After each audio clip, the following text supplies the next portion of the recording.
What's up, everybody? We are live and in the building. I'd like to thank everybody for coming out. Make sure you hit the like button, whether you're catching this live or you're catching it after it's uploaded. We're going to be getting into a number of topics here. Y'all know when I get Hood Conservative in here, we're going to be breaking down a lot of stuff, a lot of crazy loony stuff that's going on that we pull off of TikTok and all over the place, and we break it down and we analyze it. We're going to be getting into that. So strap on in. Let's get ready to go, and where's it at? Where's it at? Can't find my intro. Let's get ready to go. Let's get it.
Peace, folks. This is X from TPOT Media. Open your mind and wake your black ass up. You know what time it is. Hit that damn like button as you make your way in the door. Grab a seat, settle in, get ready. It's the Grown Man Hour with your host, my man, Bernard Riley.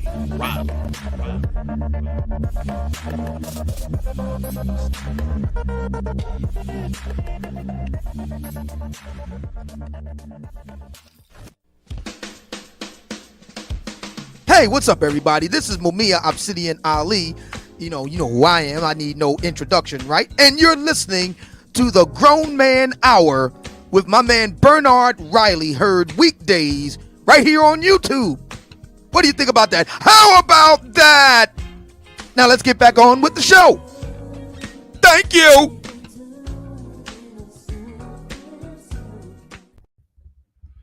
What's going on? What's up, good people? Welcome aboard. Let me try to get semi-centered in front of the camera and try to pretend to be professional. Just pretend a little bit, but y'all know what it is today.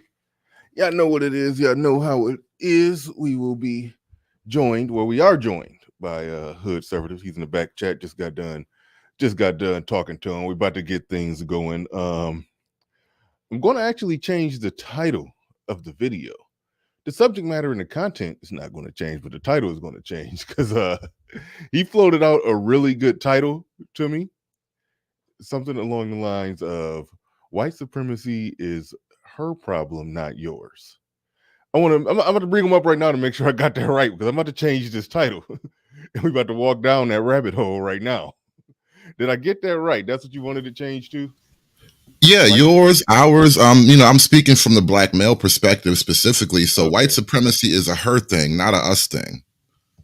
All right. Now, I do want you to lay out the case on that one.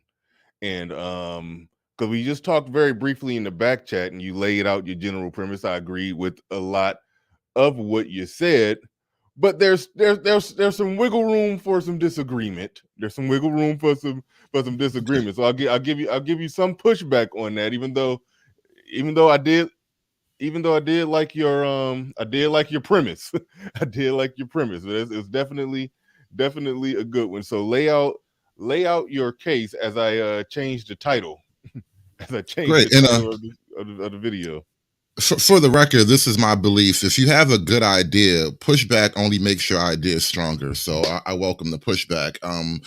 What I would say is that pretty much since the fall of the Black Panthers and the basic end of the civil rights, the revolutionary era, Black women, one, there were gains that had already been made and then were made by that movement itself, but Black women pretty much picked up the mantle of civil rights and fighting white supremacy, as they say. And so pretty much since the end of the revolutionary era, Black women have been at the forefront of the gains, and not only the gains being made fighting white supremacy, but just the ideas and the attitudes that are motivating the fight against white supremacy. And so it's kind of to the point now where, like I said in the conversation before, a few years ago, Obsidian really said this idea for the first time, that I heard for the first time, and it crystallized for me. To be pro-Black is to be pro-Black woman. And I thought about that when he said it, because, the first time I heard it, it was kind of shocking, but he explained it, and I kind of accept his premise. It does ring true in my own opinion. And I kind of now follow up with that idea. Well, what do pro-Blacks fight against the most? White supremacy. So if to be pro-Black is to be pro-Black woman, and the behavior of pro-Blackness is fighting white supremacy, what you're actually doing is fighting for and on behalf of the Black woman. And at this point, it's really a challenge to ask, what do Black men have to gain from the way politics are right now? If you look at, we have the Supreme Court justice who's going to get nominated and probably confirmed really soon. Oddly enough, married to a white man. Shout out to her for that. But still, it's hard to understand. You said it like that's her biggest accomplishment, not the Supreme Court, but no, she got a white man. In some circles, I'm sure that is. in some circles, I'm like, look at that white man. Like, I know that's a thing for her. In certain circles, there's some sister girls who that's the biggest thing. Bitches don't care about justice and adjudication. Oh man, but no, she got. Go ahead. Yeah, she got her Supreme Court nomination, and you have to ask. This is kind of taking it back to a conversation we had at the end of last week's show. What does it really mean for the Black men in particular to have the Black female Supreme Court justice? And then to expound on that, what are the benefits of Black female politics as far as Black men are concerned? All they do is fight white supremacy, and we don't get shit out of it. Let her fight that nigga on her own. So that's the general premise. That wow. All right. So they fight, then they fight white supremacy, and I got pushback against that term, the concept of that. And when you ask people, when you pin people down on what's white supremacy or this or that, they don't always exactly land the plane to me. They'll start naming, they'll start naming stuff about the government that applies to everybody. But I'm not even trying to go down that rabbit hole. I'm not trying to go down that rabbit hole. So when you talk about them fighting white supremacy, and they're getting their benefits from it. They get their benefits from it. They're pushing back against the system. Not fighting it in a blood and guts, people dying in the street kind of way, but fighting it, for just lobbying for whatever whatever it is that they want, whatever they want, politically, fighting it for whatever they want economically, fighting it for, and we talk a lot in this space about government handouts, welfare, all those things. We did recently touch on the UBI. That they're going to be rolling out in Chicago, how it's coded language in there that is really just for, women and children. So it's almost like the things that the argument, as I understand it, the things that they're fighting for, in many ways they are getting it. But when you look at Black men in the fight against it, what's being got. Now, they would argue, and I don't like this, they would argue that when things are put on the table in terms of police reform, criminal justice reform, then they start fighting for. I'm gonna go ahead and go with manosphere terms. They fighting for Pookie. That's see. That's black men getting their piece of it as well. So vote Democrat, stand with us, stand by us, because that's what you get out of it. Go. What do you get out of police reform, Bernard? I mean, on an individual level, see, this is how they attack us subconsciously. They give us the group guilt of, we all got to do the bid. Every nigga that get locked up, we got to do his bid with him, apparently. So now we all gonna help this nigga. Like, no, what do you individually, Bernard, get out of police reform? Let's get even more triggering. How do you expect the George Floyd and Policing Act to affect your life, Bernard? It more than likely won't. Only way it can is in the statistically low probability chance that I have an encounter with a police. Maybe it will then, but I have encounters with police all the time. When I get pulled over and they come up, they say driver's license, registration, proof of insurance. I give it to them. They come back. They say, hey, you were doing you were doing 55 and a 40. I'm just going to mark it as doing 45 and a 40. Here you go, blah, blah, blah. Go pay my ticket. And that's that. That's my interaction with the police. So from a technical standpoint, and this is one thing that we talk about a lot, the black man who's doing the right thing, who's industrious, who's a businessman, or just a working man. It's like, what benefits is he getting? Voting along the same way that, and we're going to get into a video that talks about where a black woman points out that how they're the strength, the backbone of the Democratic Party, and they drag their family. They don't just go vote; they drag their whole family out to vote too. That's why the thumbnail looked the way it do. It was like, the black man is being just dragged to go vote how his woman vote. Regardless of, there's plenty of other men out there who have many other reasons why they vote and things that they value and things that they put a higher premium and concern on. But it's like, with us, we have to be concerned about that's another black thing. We got to be concerned about, we got to be concerned about those among us, either the criminals among us, or to word it in more liberal terms, those among us who are disenfranchised. We got to be concerned about them and making sure that they're getting everything that they need. That's what it comes down to. Well, yeah, and that's just in the criminal side of things right now. Yeah. I got a couple other videos queued up. I didn't want to flood your emails, but because I kept finding stuff and kind of playing with the idea in my head. So I just pulled up a video earlier. I watched a video earlier from the BNC, the Black News Channel, saying how childcare costs and tuition costs are skyrocketing right now. I mean, who do you think that impacts the most? So when they write legislation for that, when they spend tax money to address those issues, who do you think they're really helping? Black men with childcare? Black men with tuition? No. There you go. And hold your thought on that. I'll throw this out there. Maddie Media. Hope I said your name right. I've been emailing him. May do a show with him on the wall. I say war the way they say it in Game of Thrones, on the wall in Ukraine. But he says, if y'all not pro-black, why does it matter? Well, whether you're pro-black or not, you're still black, and the direction of this ship has to be discussed. Whether or not I ultimately win the fight is kind of beside the point, but you should still at least have the conversation. If things are moving in a certain direction, I at least want to understand why. And now that I understand why things are moving in this direction, I don't really care for it.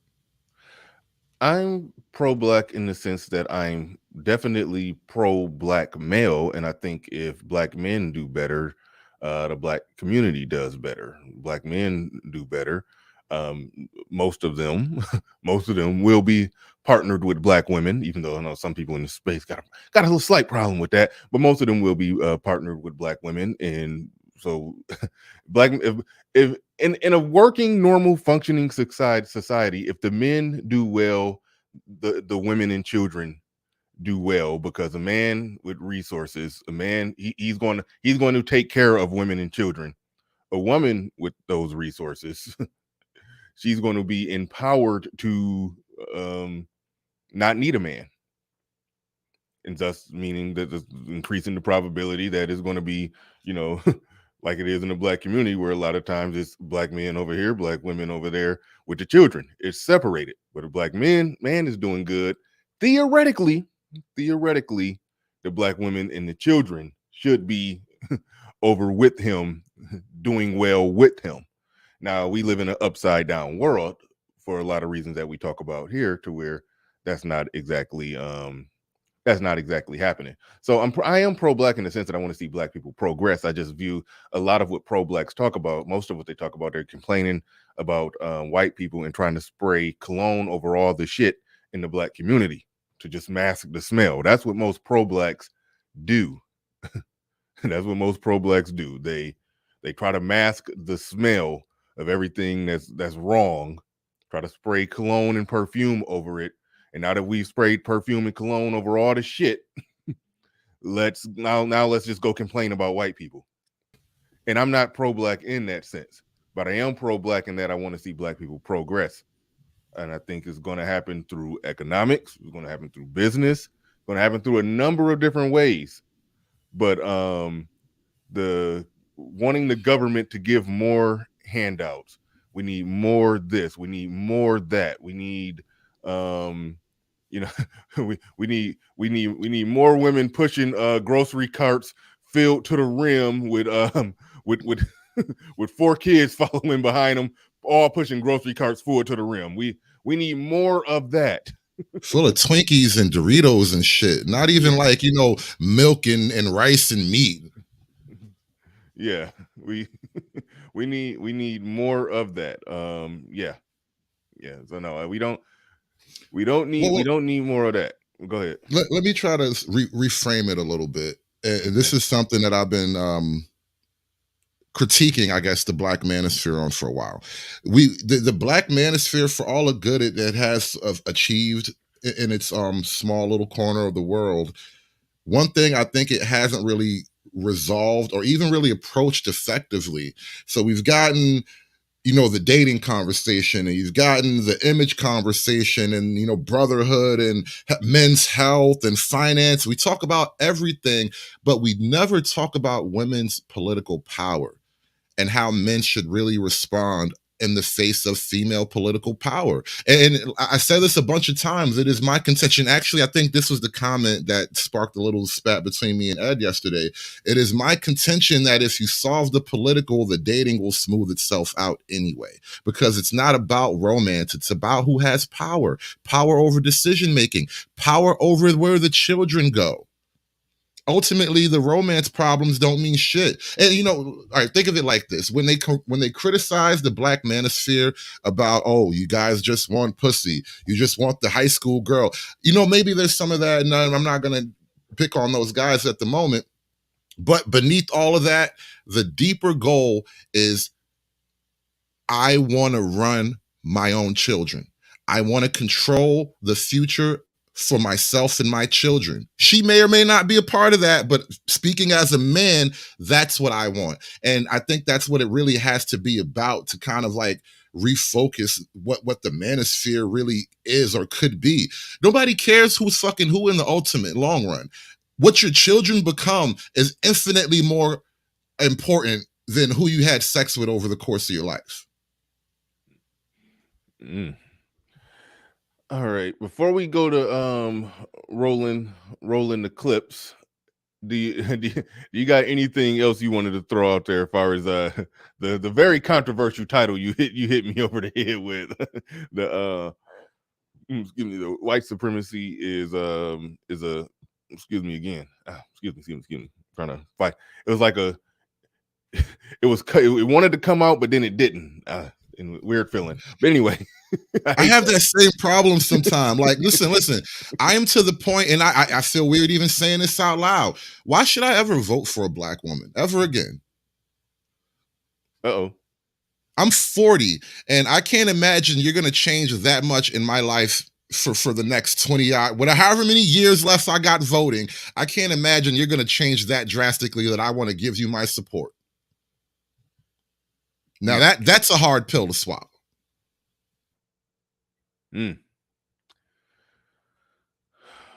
Right, but yeah. I'm looking at the titles, just trying to think of what other angles what other angles to go on that. But simultaneously, while I'm doing that, I am pulling up the first clip, because you talk about voting for a black woman in the foreseeable future or whatever. Well, Supreme Court justice just got going to be put on the bench, and she's going to be there seemingly, unless some tragedy happens, for the rest of your life. And I think the first clip is related to that. The first clip is related to that. I don't think this is the person who. No, that's not the person who won. I'm bad with names. I can't even pronounce the name of the person who won. No, these are the women who are all amongst the selectees. These are the Yeah. finalists. And what do they all have in common? I just thought it was interesting. They all had this one thing in common. Mm-hmm. All right, let me roll it. Hold on. It should be ready to go. Just something I noticed about the nominees that Biden selected. I mean, I don't know. Is it like a qualification that you need a white spouse to make it? Just something All right. So why you hating because they got a white husband? No, shout out to all the white guys who got, successful, strong black women. I want more white men to get with strong, successful, independent black women. That is less work for me. That is less trouble for the manosphere. You know what, bro? Take one for the team, bro. That's all I'm saying. Oh man. But no, why can black women pick on black men having white spouses when they get successful? Well, here you go. Why is it bad for you why is it wrong for you to do it? And then, like I said, I'm really not tripping over the interracialness of her relationship, but it does sort of raise the question in the background, what's in it for me? I'm a black man. I am not represented in any of these candidates' life choices. Gotcha. So you're saying they politically, what they do politically really has nothing to do with you, because most of Democratic policies that's for black people is really, when you really look at it, it's for black women and children, particularly black women who are not attached to a black man. It's for basically single black women with children. I mean, just make it worded that specifically. So a lot of what they roll out has nothing to do with you on the political side. And then when you look at their personal life choices, there isn't even a black man in their personal life that's benefiting from their success in any way, shape, or form. So your argument is essentially, you're not involved here. Nobody that looks like you is involved here. The things that they fight for, that they push for politically, doesn't benefit you or affect you. It's only just a skin color representation. If you put your fist in the air for, it's a black woman on the Supreme Court justice. That's more or less your argument, correct? Not only do you not fight for me, from a legal standpoint, like I don't see you fighting for laws or policies that I actually appreciate, but you wouldn't even fuck me unless you wanted to piss your husband off. So what do we have in common, really? Yeah. That y'all might want to fuck each other. Listen, racism and sex is all black men and women really truly have in common at this point. Hating a white man and fucking every now and then are the two things that we got on lock. Everything else is fucking hell. Yeah. Oh man. Complaining about racism and fucking. All right. But yeah, I don't even know. I honestly haven't had a position on just the I'll just call it the coincidence that all of the people that all of the black women that were selected happened to have white husbands. My position was more so, and we're gonna get into this a little bit more because I know it's something else that was said that's gonna further prompt this. Is that a lot of the times they look at, you know, elevating a black woman as, I mean, they look at that as, you know, a win for everybody, for black people. You know, a black woman is being put up there. Again, we reference back to when Ice Cube rolled out the plan for the contract with Black America, when he had tried to get that rolled out. I shouldn't say he rolled it out. He tried to get it rolled out, and he talked to 4 black women on a panel, and they said, "Hey, it's nothing in there for black women." And Ice Cube, I guess, ignorantly said, "What do you mean there's nothing in there for black women? It's for black people. Black people are black women." And they shook their head, and I was like, "What? Huh?" So it's like they're clearly politically looking at themselves as something categorically different. Now, that's one aspect of it that I certainly looked at. That and it was stammering. Now I'm having one of my classic brain farts, because it was another point in this that I wanted to make sure that I got at as well. Okay, oh yeah, and they pointed out, and this is gonna be further. I probably should wait to another clip before I even get into this, because they pointed out that black women and how they vote, the way that they vote, and there was in the previous title how they drag black men out to the voting poll and the voting booth and everything. The thing is, black men vote Democrat at such a high percentage, to where the thing that they say that black women do in terms of, you know, leading the Democratic Party, or being a strong, powerful voting bloc for the Democratic Party, the black men who still vote Democrat, like, if they really wanted to, if they could, if they had the testicular fortitude to do it, they could point out that, look, yes, the black women vote Democrat at the largest percentage. No other group votes Democrat at the rate that no other group votes for any political party at the rate that black women do. But number 2 is black men, and how, in the percentage that black men vote for Democrats. So everything that black women are for the Democratic Party, black men are that for the Democratic Party. So if Democrat, liberal voting black men, Democratic voting black men wanted to try to say, hey, y'all need us just as much too. So, you know, where's where's our appointments? Where's our nominations for this? Where's it? Like, they could really, they could make the same exact claims that black women are making, black men who are currently voting Democrat at still close to 90%.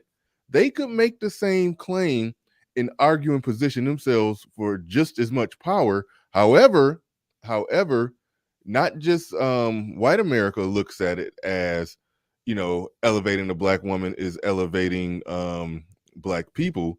Even black men look at it like that, as elevating the black woman into a political position that's elevating black people. But when you look at every other group,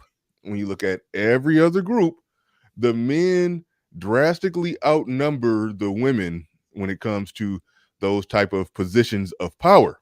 So that's even why I kind of clowned in the thumbnail and was clowning and was, you know, making a big stink about it in the previous title that I had up before I switched it to the title that you wanted. It was some truth in that when she said that the clip that we're going to play, where the woman says black women drag, they don't just vote, they drag the whole family out to the poll.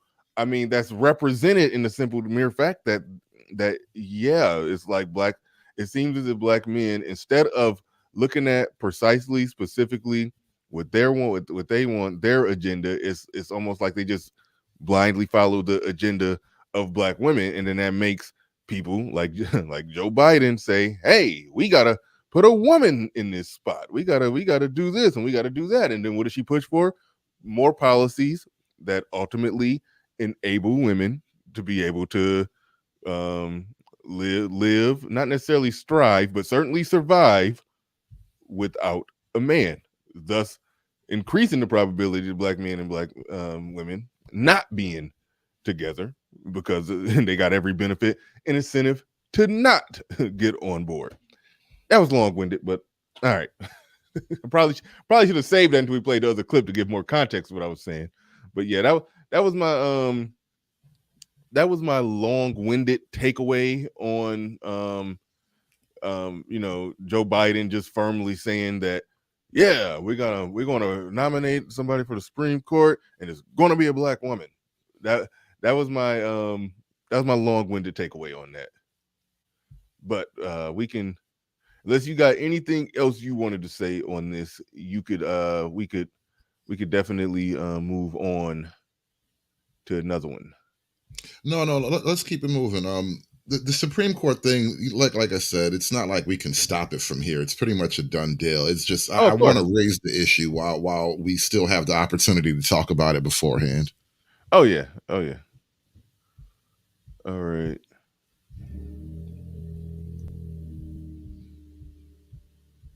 And I'm looking through my my saved clips to see if I still have it here, but there was this famous clip back during the election where there was a black woman in the car with her son, and she was cursing the boy out because he didn't vote for Biden. And I don't know where I put that clip. I might have erased it by now, but I had that clip a while ago because when you talked about, we are essentially, dragged. When you said the whole family gets dragged along, like I literally had an example of how that looks. But it's just the thing that happens here. This is why I said earlier, it cannot be about who dates who, and it cannot be about how to, sleep with more women. It has to be about who runs the family.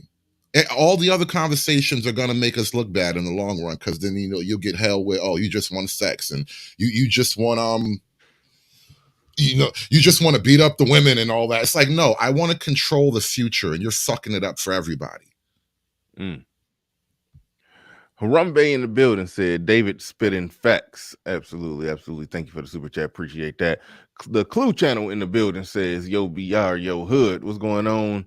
The Clue channel. Appreciate both of your brothers coming through, dropping something on it. Appreciate you. Shout out to TBE Trucking. Is that the same guy that be loud as hell on? Oh, never. I don't know if that's him. No, you're talking about Big Truck. I think that's somebody else. Big Truck. Yeah, that's the one with that. He need to turn down that mic. That shit. It's like soon as he start talking, I turn it off. I'm like, I'm done. This dude too damn loud. But anyway, TBE Trucking is somebody else. Okay. All right. So let's get into this one. I'm not even gonna set it up. I'm just gonna. Oh well, no. You go ahead and set this one up. What are we looking at here?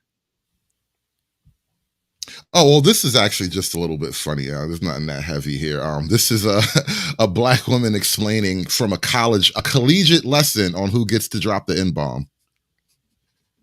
Yeah, if this was a normal conversation or a comedy skit, it would have been it would have been okay, kind of funny. But the mere fact that this was I like this is a college class. Like, look at it. We can see that they got the slides and everything right there.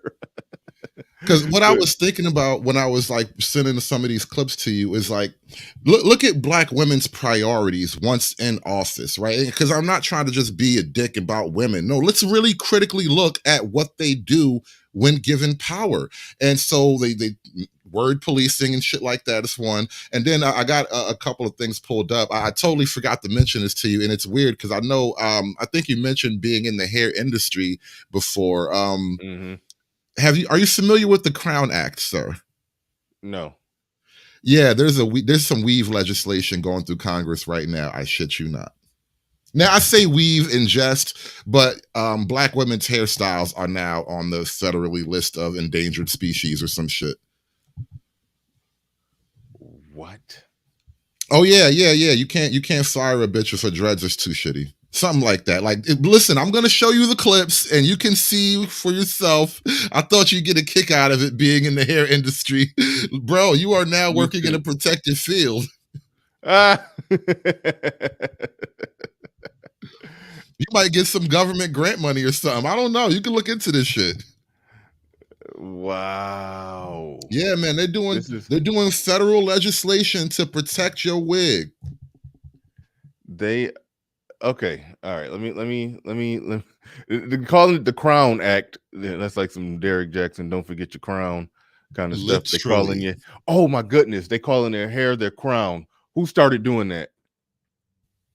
That's old. That was way before any of the internet stuff. Okay. Okay. Good. That's good. Good. Okay. Tommy Sotomayor used to always say that if you're supposed to be a queen, why are you wearing another woman's crown on your head? Why not wear your own crown? I thought that he started that, calling the hair your crown. So when they said going to calling it the Crown Act, I was like, I know they not doing that based off what Tommy Sotomayor said. Anyway, that would have been a little fun piece of irony right there. But look, the woman in the thumbnail rocking an afro, and I think she said she worked for, I don't know, she's worked with Hillary Clinton on something that she's going to say in the video that we're going to play. Um, I don't see where their natural hair is stopping them from opportunities and whatnot. I don't see that. I had a woman on my show. We talked about that. I don't see it. I don't buy it. I think natural hair, black folks' hair is being normalized. It's being normalized more actually by white people. When you watch, I've been telling people to do this. I don't know if they're taking me up on it. When you watch commercials, just sit back and watch them. When you see black people, you see a black woman, count every time you see natural hair, count every time you see a straight hair. No, count every time you see kinky hair or straight hair. Just I guarantee it's going to be like 8 to 10 on them having some type of kinky, natural, or dreaded braided hair. Yeah. Every time, every time I'm lost too. I can't imagine what hairstyles in particular are really getting hated on in like the corporate world. I mean, unless your dreads are just like homeless people dreads, then I don't really exactly understand. that's what I was about to say. That's what I was about to say. If you're rocking a completely unkept, unput together type of thing, yeah, then okay, that might be an issue. That might be an issue. But But anyway, there. I got some testimony from the Crown Act queued up. So after we get through this All clip, right, there I said it in the building says, "Wow, every black woman nominated has a white spouse." Very, very interesting. So we're just gonna we're gonna go right to that real quick. Far as the hair industry, I do think black men do need to take that over. I do think those Asian hair stores that we do need to yeah, we need. I mean, those stores are owned by Asian men. It's possible. It's easy to buy the stuff wholesale. It's easy to buy it wholesale. It's easy to get a location and put up an open sign and compete. So yeah, we do need to be competing in that field. I do certainly think that there's aspects of the business dabbling around in it, which I did, and still kind of do it less now. It is there's aspects of it. It's a lot to learn with every business. It's a lot to learn with every business, but that's one that we do need to learn. Like this is where I'm at with it. Just this is the fiscal conservative in me coming out. If you're a part of a group of people, and this in your basically your people, your race consumes this particular product at an exorbitant rate, it's just a simple 1+1=2 equation to that.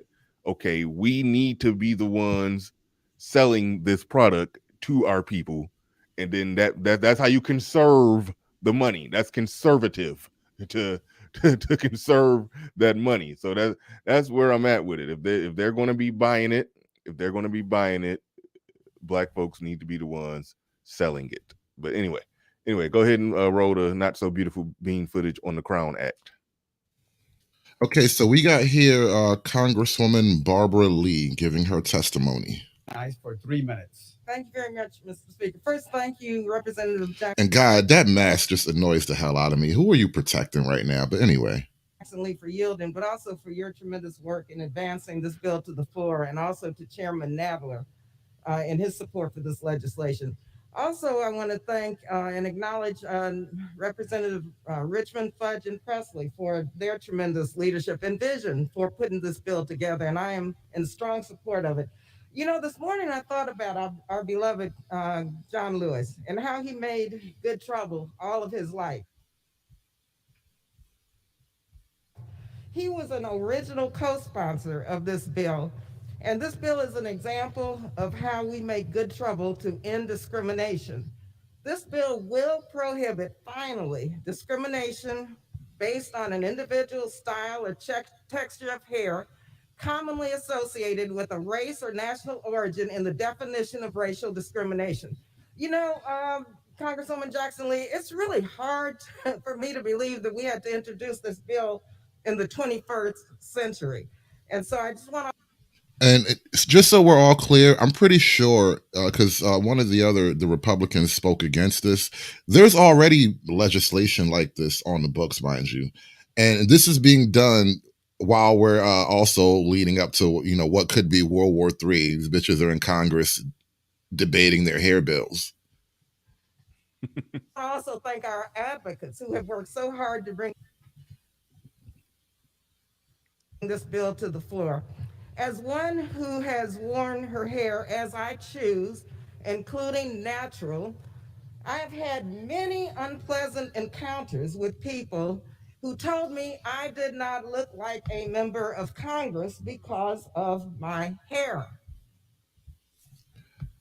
Assuming that's true, assuming those little incidents happen, and that's what you would call microaggressions in the woke world. Mhm. Where do you come from? Are you sure you work here? Like, stupid shit like that, right? Microaggressions. And assuming that's true, assuming some white person made you feel uncomfortable because of your hair, what do I got to do with me? Why should we all be on board with that? Maybe you should just figure out how to navigate the white world without losing your shit all the time. Just a thought. Over and over again. Discrimination against African Americans in schools and in the workplace is real, and it's a continued barrier to equality in our country.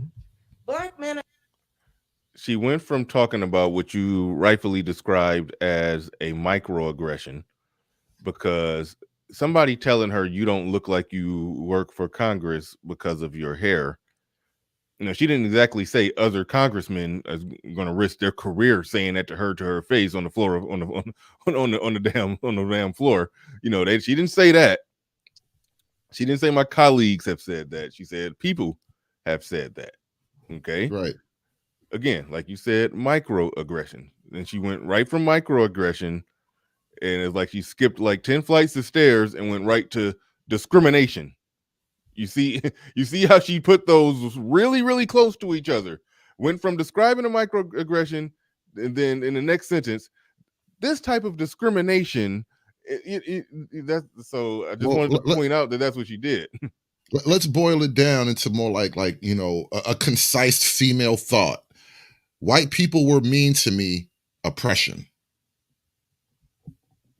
That simple. White people were mean to you, ipso facto, oppression. Men and women continue to face workplace stereotypes and are pressured to. Why does it keep doing that? Adopt white standards of beauty and professionalism. That right there, that's another thing that we have to kind of discuss. White standards of beauty and professionalism. Adopt white standards of beauty and professionalism. Black women cannot cry, beg, plead, moan, fight, throw tantrums just to be allowed into white culture and then be upset about the rules of white culture. I find this position completely untenable here. All right, let's explore it. I think that came up in the clip Game Changer played yesterday that we got from SKC. They actually, Game Changer sent me the link to it. I was going to come up, but I was at Hooters eating some wings and looking at some white girls. But anyway, so I didn't come up to. Hey, let's just take a brief segue. Let's go to Hooters for a minute. Yeah. Okay. The Hooters uniform is okay. It's a normal uniform where they got on like some short, skirts, but sometimes there's a certain amount of sometimes there's a lot of cheek hanging out of it. I don't know what rule or what policy change or what I don't know what they did with the uniform, but it's like the amount of cheek at the Hooters at my local Hooters, the amount of cheek that's hanging out at the bottom, they clearly changed some of the uniform requirements. It's like the when you just the cheek to uniform ratio that you could see, it's like 60% cheek, like 40% uniform visible. And I'm sitting there like, damn, what it just shocked the hell out of me. I didn't expect that. The uniform normally covers the full ass, and you might see just a little bit of under cheek. But these at my local Hooters, they all must have just got together and decided, you know what, we're all gonna wear the shorts 2 sizes too small and just go with it. And if I'm just sitting there because I be talking about all the time. I love my wings. I love chicken wings. So yeah, I do go to Hooters and grab some chicken wings, and that's where I was at when Game Changer sent me the link to talk about this, to talk about the one lady from out in education, where she's supposed to be talking about education, but she was talking about whether or not white boys, the white male students like the black female students or whatever. I wanted to join the panel, but I couldn't because I was too busy at Hooters sightseeing, and I don't even go to Hooters for that. But they've converted me now. They turned me into the perv that go to Hooters just to be sightseeing. I used to actually go for the wings, but when they did that new uniform policy, I'm like, whoa. Anyway, sorry. Hey, that's how you sell chicken wings, bro.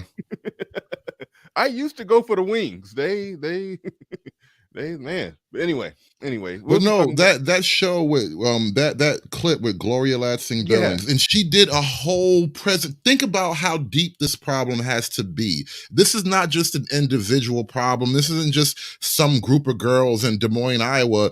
This is a really an expected problem now for many black women who either one leave the hood and go off into suburbia, or two are just in suburbia, just their families are wealthy enough.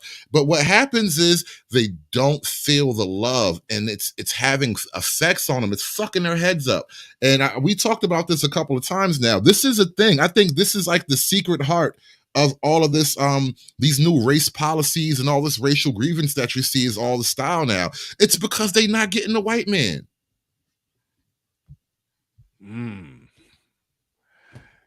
Yeah.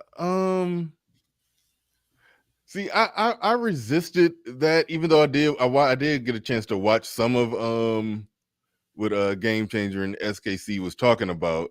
Like, if y'all would have just said it, I would have been like, okay, come on, man. But when I looked at when I listened to that, it was some hard evidence. It was some hard evidence that this was big enough of a problem that that some 50 pushing 60-year-old woman, some 50 60-year-old woman, black woman, had to advocate for white male students on a college campus, why they need to. I mean, she was basically advocating for them how they need to get with the black girls. I was like, it was a very weird thing that was happening there, and I could not explain it. But I did want to circle back to about the white standard of beauty thing. And again, you reference Obsidian again, because sometimes Obsidian will ask the right question. And he said, okay, they're complaining about this white female standard of beauty. Okay, great. What is the black female standard of beauty? You're talking about a Eurocentric standard of beauty. What is an African-centric or Afrocentric standard of beauty? What is it? I actually did a stream with a black woman, Shay Sade, because she actually did some research on it. She did some pretty intense research to try to come up with what's the standard of beauty. So it's a stream that's up on my channel, and it was a real good stream. And I think I linked or put in the comment section her short, 8 9-minute video that she did. She did like an 8 or 9-minute pre-record on it where she really broke down what it is and what it was and how it works. And the irony of it is she went all the way back to Africa and everything and came up with what the standard of beauty is. The irony is a high percentage of these black women complaining about this Eurocentric standard of beauty. They don't measure up to that African standard of beauty either. That was that was the irony in it. You know why? You know what's so funny about that? Because I don't care for any other colorism argument and none of the Eurocentric beauty standard. Because here's the simple thing, right? I am mainly attracted to black women. And you know, for all the shit I talk about white women and all that, I'm not really that into them. You know, but here's the caveat. Here's the caveat. Beautiful women are beautiful women across the board. And if you don't measure up, none of those arguments are going to help you. Right. No, that's facts. That is facts. That's where it's at, and it is what it is. But yeah, but anyway, we can go ahead and roll it. Our daughters are penalized in school for natural hairstyles deemed as messy and unruly in juxtaposition to the treatment of their white counterparts. That is a fact. Students have been humiliated and suspended for having beautifully braided extensions or forced to cut their locks before a high school wrestling. All right, now I call Cat. Extensions aren't natural. Oh my goodness, back up, because I was in the process. I wanted to I'll be all day trying to find the link, but it was a stream I did with Shay Sade about the African black beauty standard or whatever. But I was about to find the link, but I was like, nah, fuck it. But I mean, it was taking too long for me to do it. So back up. I wasn't listening. What did she say about extensions being natural? This is why I call it the Weave Protection Act. And I was joking about this before. How long before we have like a whole weave protection agency and shit? You break up with your girl, you throw a weave out the window, you're going to go to jail. Like, how long before this happens? Because when she said extensions, notice the conversation is about natural styles, but the minute she said extensions, you're talking about the weave.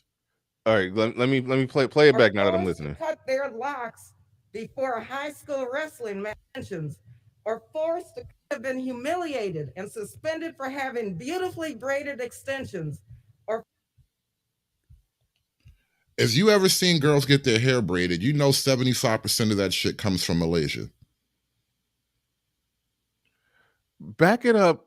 Just hit the button again. She slipped it in so quick. I almost didn't even hear it the second time. So you got to speak Straganese. A fact.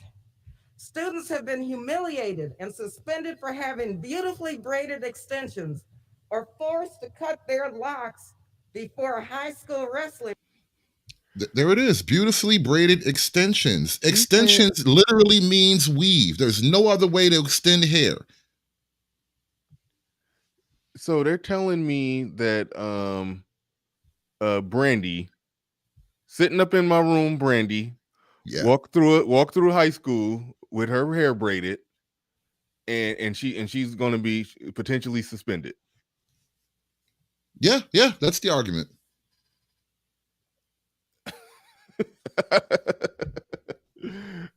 Oh man, I don't buy that.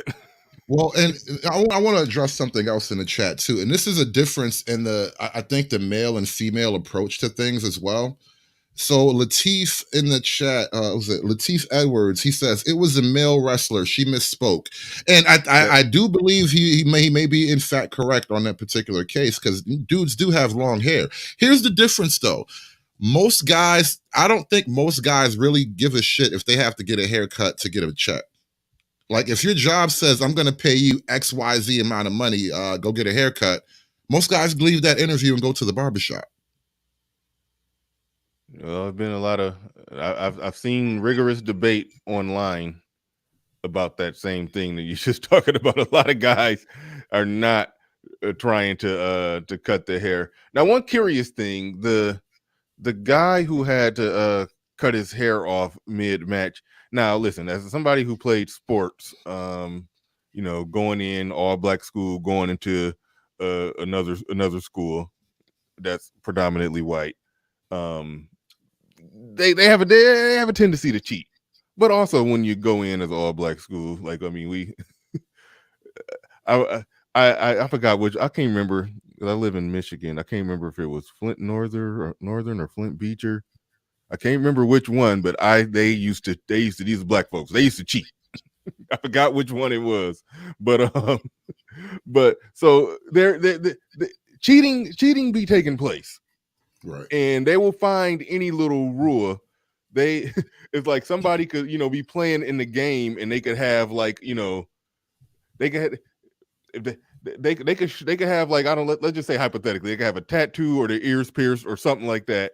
If that dude out there start dropping 20, if he got 20 points by the third quarter, then they like, oh, he's not allowed to play with that that tattoo is too new for him to play with it, something like that.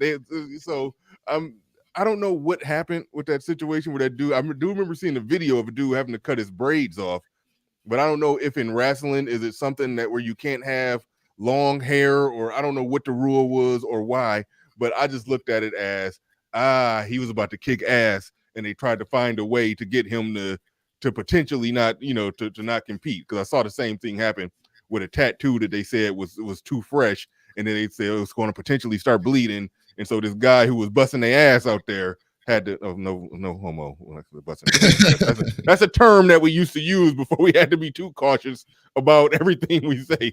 But that guy who was out there giving them the business, and that's pause on that one too, that guy that was out there giving them the business on the basketball court, they start looking him up and down trying to find something, and they was like, that tattoo was too fresh, and they got him out of there. So I'm like, people cheat, but I did want to know, I don't know exactly what happened with the guy that had to cut his dreadlocks off. I don't know what the wrestling rules are, if it's some rules with long hair, or is it just racist, or just cheating. I don't know. I do like to parse things out like that. The R word is the racism is kind of, are we saying now that corporate dress policies are anti-black? Because that's essentially what I'm getting from the gist of this whole presentation here. The corporate dress code is anti-black because it's based on, I don't know, European beauty standards or whatever. Is that where we are? Yeah. If they saying that you can't rock dreadlocks working in a corporate office, you can't rock a spiked mohawk or a mullet either. At least I don't think. Maybe you can get away with a mullet, but a damn spiked mohawk, no. So it's certain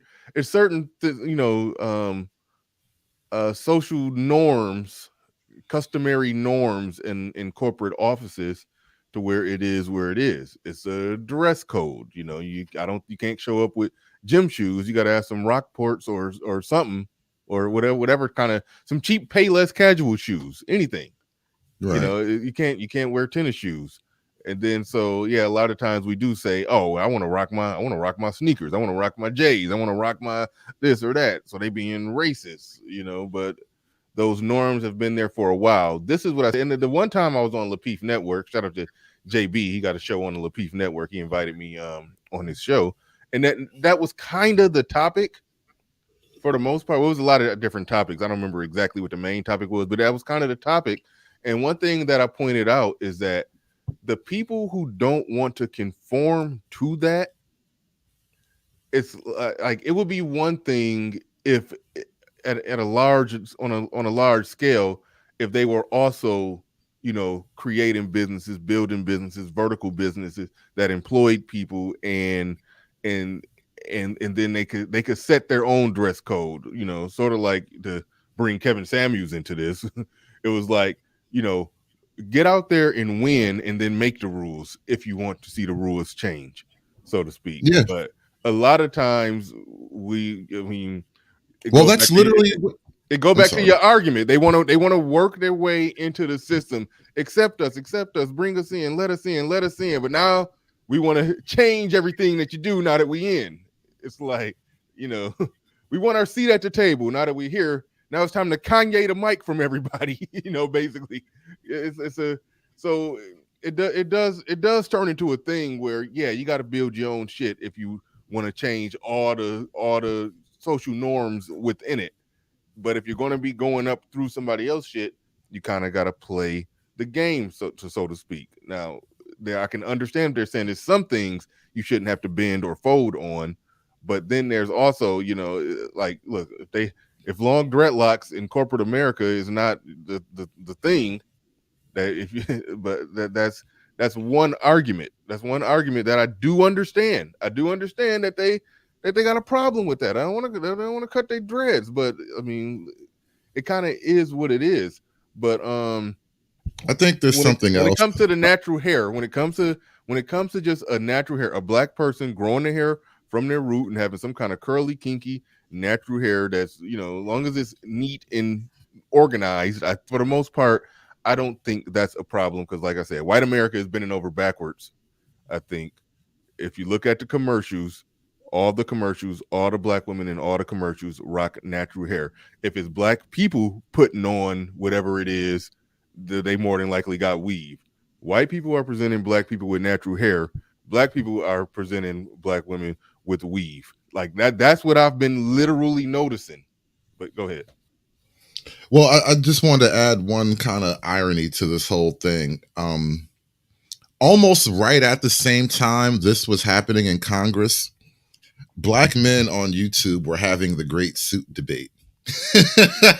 So we're on YouTube debating whether suits are, to suit or not to suit. That is the question. Meanwhile, these bitches getting their hair federally protected. Like, dude, we are way behind the 8 ball here.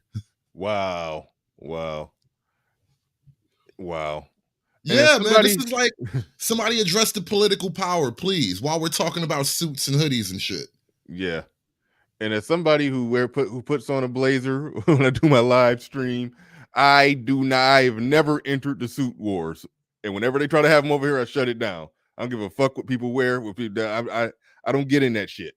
All right. I want to make that very, very clear. I've never pushed, promoted, and or required that somebody else dress a certain way. I don't get into that stuff. But anyway, I'm not taking a side in that either. You're both right and you're both wrong, and I want to move on. Yeah. But this whole thing is just like, NYC Songman says something about the weave it's not truly indicative of black women's power usage. And I'm just saying, this is just one aspect of it right here. There's several other things that we could talk about here, but the weave thing is just the most current usage.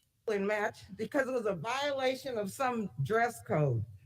And across the country, people of African descent have been required to cut or change the natural style or texture of their hair just to get a job. Now, when I was in college in the day, I was told that I looked too militant and should change my hairstyle if I wanted to be successful in the workplace. I'm just going to guess, because I really don't have pictures of her back in her college days, but if she was told she's too militant, and she's probably from California most likely, she's probably a revolutionary. They don't want to hire no Afro-wearing revolutionary in the corporate office. I could understand that. Maybe they're not wrong. So you're saying this is the natural progression, what we're seeing on the screen, of some revolutionary from the 70s. They they get older and now they're in politics, and they're just basically your run-of-the-mill Democrat politician, basically. That's essentially I see that. I can see that.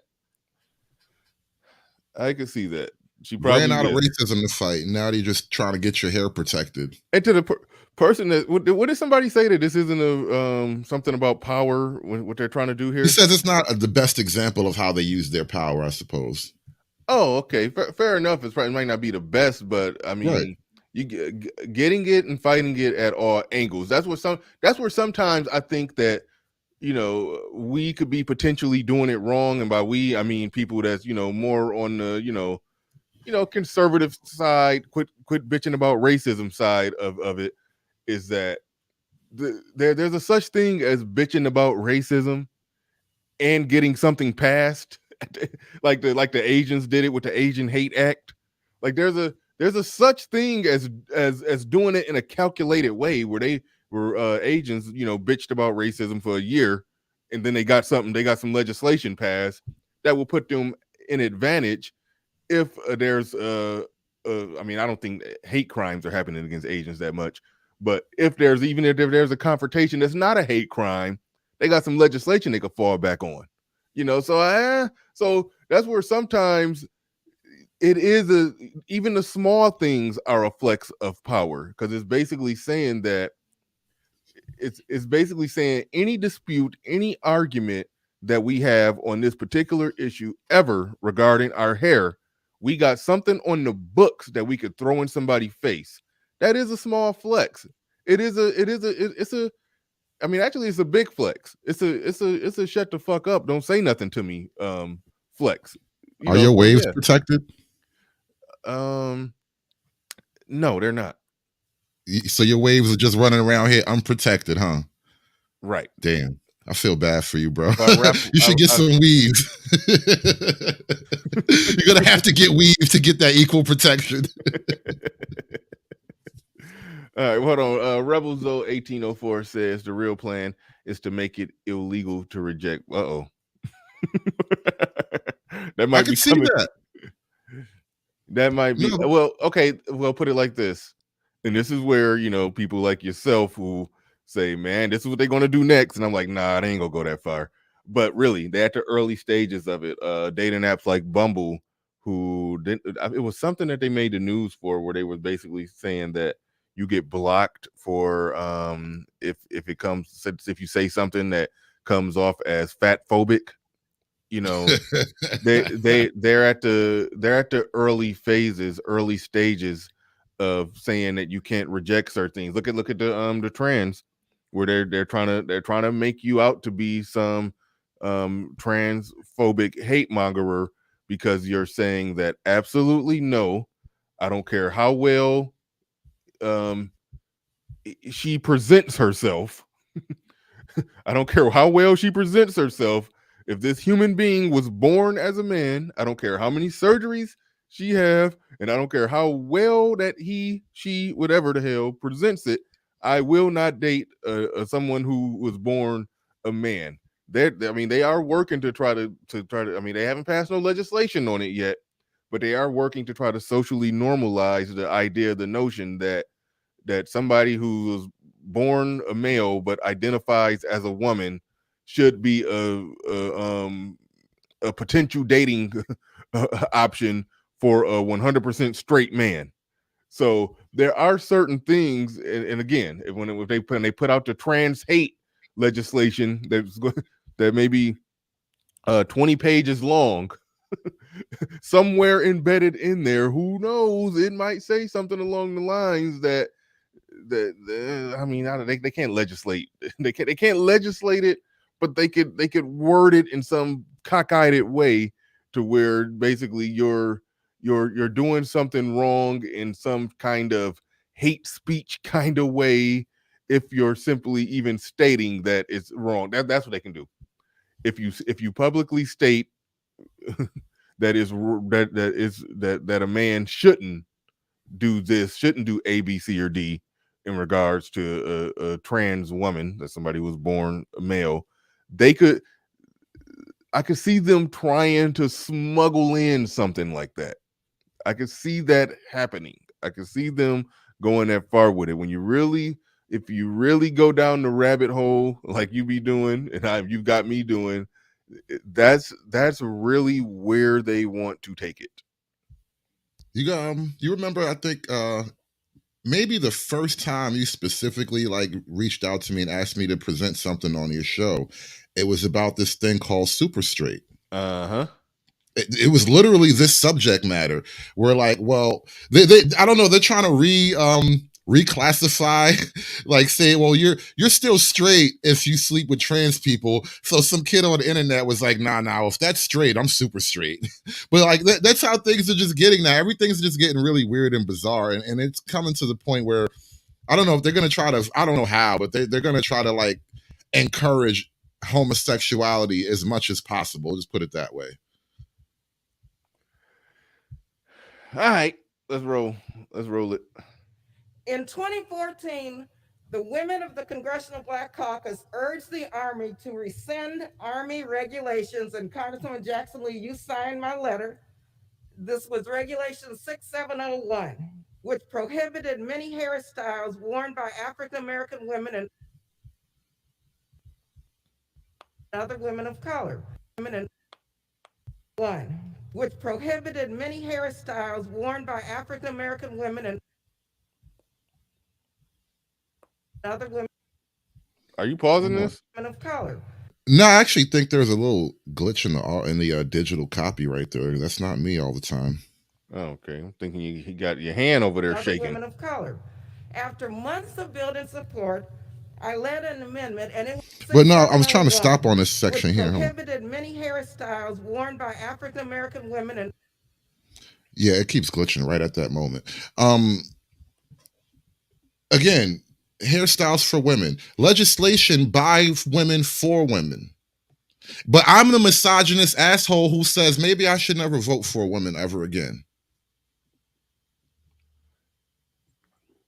Yep, you are. I'll be that. I'm also a bigot too. I'm super straight bigot, like whatever. but the thing is, like, what's in it for me? And it becomes a real critical, pressing issue, especially every 2 to 4 years when the election cycles pop up. And you ain't black if you don't vote for Joe.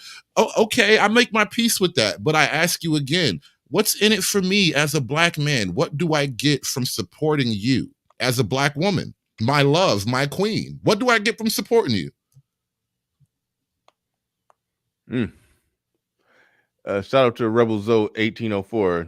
They want BAPS, the movie, hair in the Army. Wow. If they say that's what it seemed like. If you can't be in the military with that kind of hair, is that a racist policy?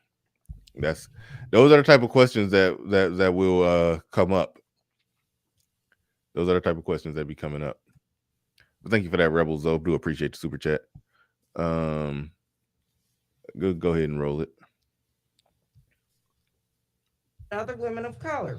After months of building support, I led an amendment, and it was included in the fiscal year 2015 Defense Appropriations Bill to ban funding for this discriminatory rule. A few years later, the United States Navy removed their discriminatory policy and finally permitted women, specifically, another minute. Extra minute. I yield the gentlelady an extra minute. Gentlewoman is recognized for an extra 1 minute. Thank you very much. With reference to the amendment that I got into.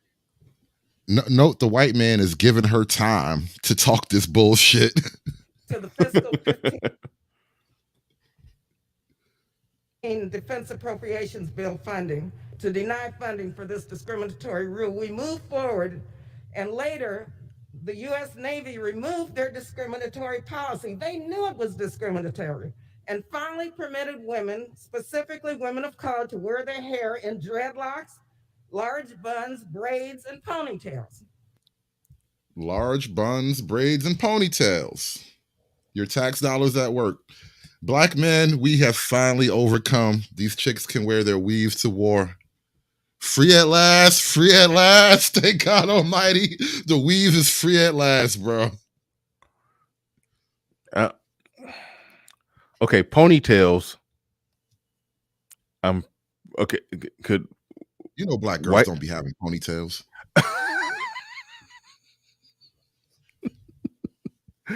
I was just about to say that's not like they fighting for white women right there on that one. Those little white women can rock a ponytail. They fighting for more weave, bro. Let's keep it a buck. Black girls have ponytails, but they don't really have ponytails. Okay, so they can put their weave. Okay, so they want to be able to wear their weave and put it in a ponytail. That's what that really meant. Okay, cool. Right. Cool. I don't know what buns are. I don't know. Okay, yeah. All right. Okay. I'm just saying. All right. Hey, real quick. One thing. I don't know if I got moderators doing it, but that's Hood Servatives channel right there. Make sure that y'all go and subscribe to the Hood Servative. I know a lot of y'all may already be subscribed to him, but for those of you who are not subscribed to him, that's the link to his channel right there. in the chat. I see some of the regular moderators that normally drop the links are not in attendance today. So somebody step up and start regularly dropping the link. Start regularly dropping the links, and if you know his other channel, his backup channel, drop that one too if you got that one. If you yeah, but okay, all right. You can This go. laid the Yeah. groundwork for my home state, California, to become the first state to ban discrimination against African Americans for wearing natural hairstyles at school or in the workplace with the passage of California's Crown Act. And I'm California has a Crown Act already. Wow. thankful and so proud of Senator Holly Mitchell for her bold leadership in getting this done. Now, we owe it to our children to take action in Congress to break down these barriers and make sure that they know that, yes, Black is still beautiful. And yes, Congresswoman Jackson Lee, your crown and your braids are beautiful. And our young people, our Fucking church ladies, bro. Government's being run by old church ladies. Oh, shit. We're going to bring this war on. Let's start the war while I'm still young enough to fight. young people see that with this bill, we don't want them to be penalized, and they are being penalized if they wear their hair like I wear my hair, like Congresswoman Jackson Lee wears her hair. They're penalized, and we Wait, time out.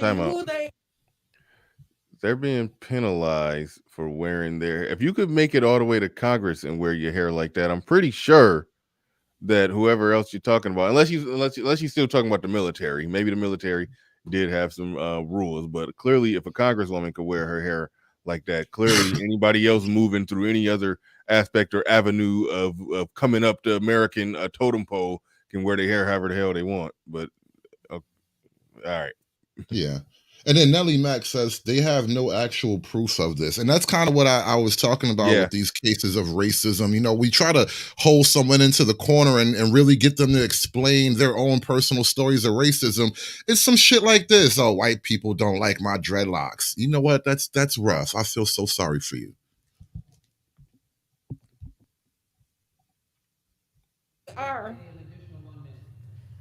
Chairwoman's recognized for 1 more minute. Thank you. And the white man just keep giving her more time.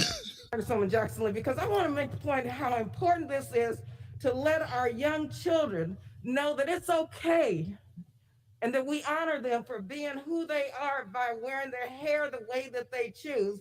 They won't be penalized. They won't be kicked out of school. They won't be dehumanized or demeaned by. Okay, wait a second. Now we just made a slip of the tongue. Just that. It's penalized. They won't be kicked out of school. And that we honor them for being who they are by wearing their hair the way that they choose. Wearing your hair the way you choose. What does that have to do with the federal government? Your hair choice should now be protected. And you see, this is what I mean about, I think the concept is called mission creep, where you claim to be after one goal, but while you're achieving that goal, you also achieve another goal and then an even further goal. And next thing you know, you've taken the whole beachhead. And I think this is what's happening here. So one, it was about natural hair. And then two, earlier we heard her mention, some girls have extensions, which by definition is not natural hair. And now three, it's went from natural hair to some girls have extensions to whatever hair you feel like wearing should be protected.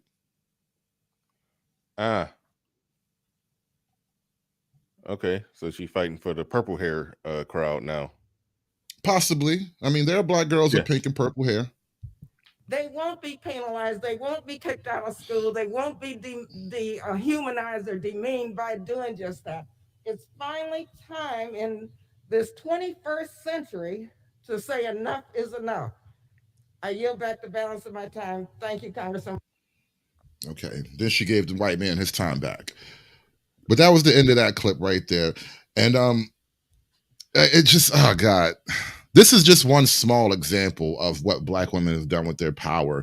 I actually did an entire stream looking at some Black judges and some of the Black governors. You would be surprised, and I would look like a real asshole, like a really anti-Black misogynist asshole, if I were to run down the list of Black female I want to say heads of state. It's not the proper term, but like governors, mayors, really black female mayors, not so many governors, but black female mayors like Washington, DC, like in Baltimore's had like a chain, just a succession of criminal hoes running Baltimore City. And Atlanta's one of them, upstate New York, and was that Rochester? Like, bro, black women looking crazy out here on the leadership front is all I'm saying. Don't make me the anti-black woman misogynist bad guy for pointing it out. Y'all record is not looking solid right now, is all I'm saying. And a lot of y'all, as much as we know, we just lived through like this hellish crime wave. You know, right before the show started up, I was listening to Ramil's stream, and they were talking about how Atlanta's a hellhole now. Well, you know, Keisha Lance Bottom ran that place into the ground over the last few years. Then she quit, and it's like a lot of this during this crime wave that we've been living under, a lot of black women who have been put into government, not elected, but put into government. So like, you know, the DAs sometimes are appointed, not just elected, but they all kind of support soft on crime policies. They all support defund the police. And shout out to Joe Biden for making all the black people mad when he said we're going to fund the police. All the pro-blacks are mad at Joe Biden, but like the defund the police crowd, that's her. She wants us to be less safe, but her wig gets federal protection. Make that make sense. She want us less safe, but the wig get federal protection. That's a whole show that we could do on that and go down that route where because that's came up on my show before where okay, they talk about all the crime, particularly the violent crimes in black neighborhoods. That's a problem, and they want something to be done about that. But the things that can be done about it would fall categorically into over policing. So, and somebody literally made that argument and didn't realize it. I forgot who it was. I forgot his name. He ain't been here in a while. But he basically said that all that stuff that's going on, if they really wanted to stop that, they could get in there and they could stop it. They want that to be happening. They want all those drugs being sold. They want all those crimes and all those people getting killed and shot in Chicago. They could run in there and stop all that stuff if they really wanted to. That was his argument. I was like, okay, they can do that. But then when they put all that in practice, when they implement it, you're then going to say now you're being over policed, or that black people are being over policed. So it's like, what do you do in that situation? What do you do with it? Like this stop and frisk? Yes, okay. I don't like to know. I don't like that. You know, somebody who's not hurting nobody, you know, got to do, you know, more time for his little nickel bag he got caught with because he got stopped and frisked. Okay, I ain't no big fan of that. You know, let the nickel bag kings live. Well, not the nickel bag king, as in the person who said. Okay, never mind. I ain't about to get into that. But the fact of the matter is, by some reports, and you probably would know more about this than me, things like stop and frisk actually did reduce crime. Is that, to your knowledge, off the top of your head, is that true or false? That's the argument. I don't want to testify to the actual numbers of Okay, it. right. I will say this though, it wasn't just stop and frisk. This goes back to the Giuliani era, where basically the argument is police the small crimes and the big crimes don't have a lot of room to develop. Yeah, and then okay, so somebody just said false on that stop and frisk. I've heard multiple reports. I've heard some people say it didn't work. I've heard somebody say it. I heard some people say it did work. But the fact of the matter is, if you're going to be aggressive about stopping crimes, you're going to have to over police. It's no way around that. Do you want to reduce it, or do you not? Do you want more crime and people not being over policed, or do you want less crime and people being over policed? But if they execute it poorly, people will be over policed and the crime will still be the same. So anyway, that's a whole show right there. That's a whole show right there. But Kiss My Asperger's in the building said Vladimir Putin put his nuclear forces high on alert and she's worried about hair. Is she serious? Thank you for the super chat. Kiss My Asperger's. I do appreciate that. Somebody else came through with a super chat. Do appreciate you. What is that? I'm Twan 2. I think that's right. The military has always had a standard for all men's hair. Why is it so hard to give all women a standard and stick to it? Black women, come on, stop with this. That's interesting, and I'll plead some ignorance about it. I had no idea what the female standard or what how women had to wear their hair in the military. I know for men it was pretty much standard across the board. It was just that low haircut. I never knew what women had to do or not do. Somebody people keep mentioning Maddie Media. Okay, let's see. Defunding police would probably decrease crime. What did he say that everybody disagree with? Where's the statement? Police commits more crime than the city. Okay, yeah. God, really? I mean, there are some bad cops, obviously, but you're really going to say that the police are the scourge of the black community? Okay. They commit more crimes. You could, I'd be trying to help people with their arguments. You could say that it's worse when cops do it because they're the ones who are not supposed to do it. They're the ones who are supposed to prosecute or prevent other people from doing it. You know, that, so you could argue that it's worse when a cop does something crooked because he's in a position where it's easier for him to do it, and he has, protection and all, the whole works. You can make that argument, but damn, don't say they do it more. Then you got to substantiate that. All right. So let's get back to this one. This one was this was more. We was about to play this one, and we got caught up on the Crown Act, but this one was more funny than anything. So I'll just play that. This is her teaching. This is a black. They're teaching at a college campus. I see CTR, critical race theory, right there. So I guess maybe they're teaching a critical race theory class, and they're going over in damn near in comic view comedian style, explaining who can and can't say the N-word. But all right. And we're gonna all understand what this means. Whereas if someone else does this with you, I can promise you it would be perceived totally different. I explained to them the difference between the two N-words. The N-word that ends with the letter A and the N-word that ends with the letter ER. And as I explained it to them, I said, when you see the N-word with the ER ending, you're seeing a racial slur. When you're seeing the N-word with an A at the end, you're seeing a term of endearment. However, I would caution all of you all standing here right now, do not say that to your black friend if you have one. Unless you have a relationship, such as Dr. Dre and Eminem. When you have that kind of relationship with your black friends, you may be able to come to that level where you can say the N-word with the A on the end. So you're lucky that I am African-American because I can do this with you and we're gonna all understand what this means.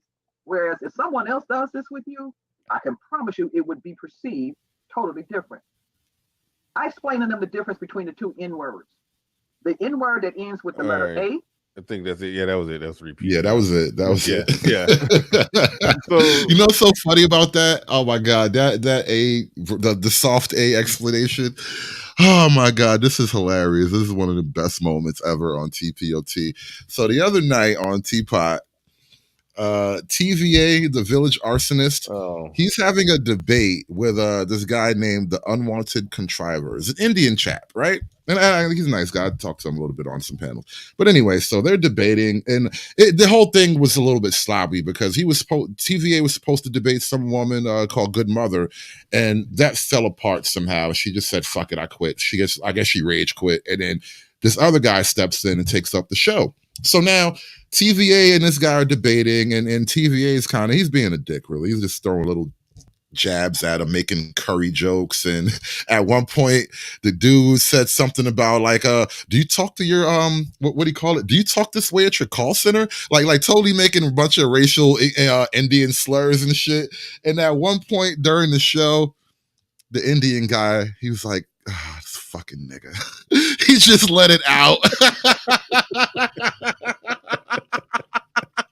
and then like nobody like TVA didn't get mad about it or nothing. It just sort of came and went. And then later on in the show, when he was like explaining it, And so picturing the guy with a really thick Indian Punjab accent, he's like, my black friend, they tell me when you use the word, you never use the E-R. You always say it with the A. And that is how I said it to him. I said it with the A, this fucking nigga.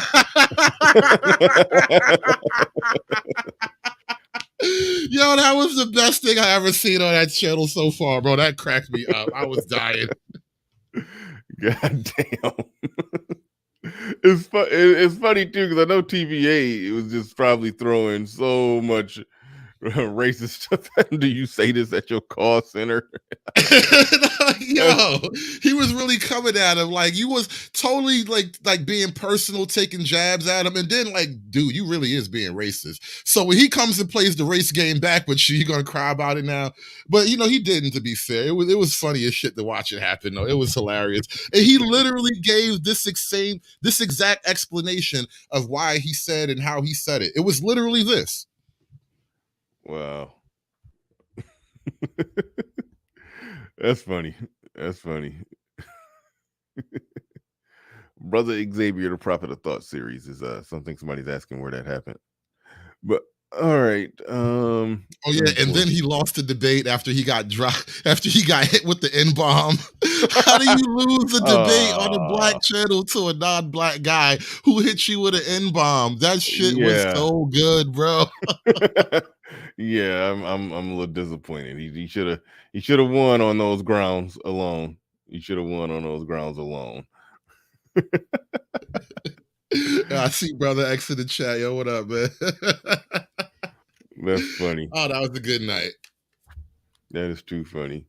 But all right, we're moving along to the to the image pictured in the thumbnail. And I don't know if you want to set this up. Black women voters, which I wrote about earlier this week. Let's just read this real quick. I guess I need to get a copy of the new book for my shelf. I asked her about whether the book is called The End of White Politics, which is interesting. The end of white politics also means an acknowledgement from Democrats that the power of Black women voters, which I wrote about earlier this week. So let's see. Let's go ahead. Before you click, I just want to say this because the idea is the theme of today's show. Remember, is white supremacy is her fight. She gets all the accolades and all the benefits from fighting white supremacy. So if you want to end white politics, good luck and Godspeed. I'm going to be over here fishing and probably play some Madden after I get home. But I'm not helping you with that shit. Trini B in the building, she says there are studies that show the high crime rates is linked to the unemployment of Black men. Okay. I challenge that study. Well, I don't know exactly. I don't know exactly what that. I don't know exactly what that has to do with the conversation. It's like semi-related to what we were talking about previously, maybe adjacent to it. But I think we did talk about crime and whether or not. Okay, now I see how she ties it in. Whether or not stop and frisk or over policing or this or that, whether or not it reduced crime. And I mean, look, I got no problem with that general principle. If people are more employed, they are likely to commit less crimes. I got no problem with that statement. Yes, on a surface level, yes, the general premise works. But I think when you start asking like, why is murder so extremely high in certain precincts? Murder has nothing to do with money. Not that often. Murder is about a mental state. Yeah, and see, and here's the thing. I don't even want to go down this rabbit hole. But when you look at crime, when you look at people unemployed or people poor committing crimes, and this is why I don't put a cape on for crime. If people were breaking into somebody's house to steal bread and bologna, then hey, I can understand that. That's why he committed that crime. He needed to eat. He was trying to, He broke in that house to get some bread and some bologna, and then take and make some sandwiches for him and his little brother and sister. You know, that don't make it right, but Well, yeah. that's different. But What if he breaking also in. killed Okay, the go. shop owner while he was stealing the bread? It was that for his belly too? No, no. There you I go. was This is the thinking. difference. I was thinking in terms of like a cat burglar. You know, breaking into a house and then just tiptoeing to, you know, the pantry and, you know, taking some bread and, you know, trying to open the refrigerator silently, don't make a lot of noise, and steal some lunch meat, some bread, some bologna, or, you know, ham or turkey. And then what if you just go all out and get the mustard too? Like that's just like that's just doing too much. You get the mustard and some Miracle Whip or something. Like, I mean, but are we but really anyway, gonna sit here and pretend that the Chicago murder rate is what it is because Chicago niggas ain't got jobs? Is that what we're gonna do? that yeah, that's why I pushed back on that. That's why I had hesitation and didn't want to go down that rabbit hole, because there are some crimes that I do think are related to economics. It is related to it. But then there's some stuff that where it's just like, this is just some ignorant shit that's going on here. That I don't know if more jobs solve that problem. The things that Right. we consider to be the biggest problems. I don't know if more jobs solve that. You know, there are some crimes that's going to take place. Okay, you know, the buying and selling of illegal drugs. Okay, somebody who didn't have a job, they now have a job, and they were already, you know, involved. Let's just say they used illegal drugs. Okay, they have a job now. Are they still going to stop using illegal drugs? So like so for example, a crime like that doesn't stop from jobs, you know. Well, So let's get into something. it's so much nuance in that I want to unpack it. I want to unpack it in a better way, you know, because there's so much nuance to it. But I understand the general principle. If people are doing better economically, then yeah, you got to think some crimes are going to stop. I want to compare two situations, right? Why is the crime rate and the murder rate in black wealthier precincts higher than they are in white wealthier precincts? For example, Maryland's Prince George's County.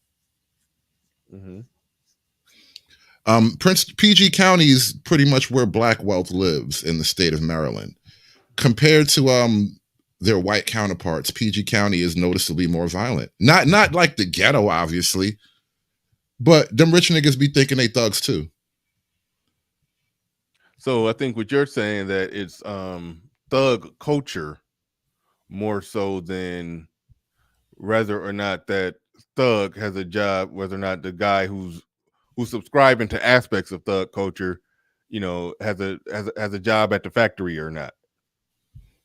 Right. I mean, the thug culture will prevent you from even seeing the job as a viable option. Yeah. So, like, the argument about crime and poverty, it doesn't hold the way people want it to. I don't think if we pursue it in that way, you'll solve the problem. Yeah, and that's why I attack things more times than not from a cultural angle. I think there are some things that are just culturally not right, and that need to get rooted out. But all right. But no, thank you for the super chat, Trini B. You definitely sent us a super chat that made us stop and think a little further on something. So we may come back to that. Jackie Jack says, because black community has mama running it even in the wealthy areas.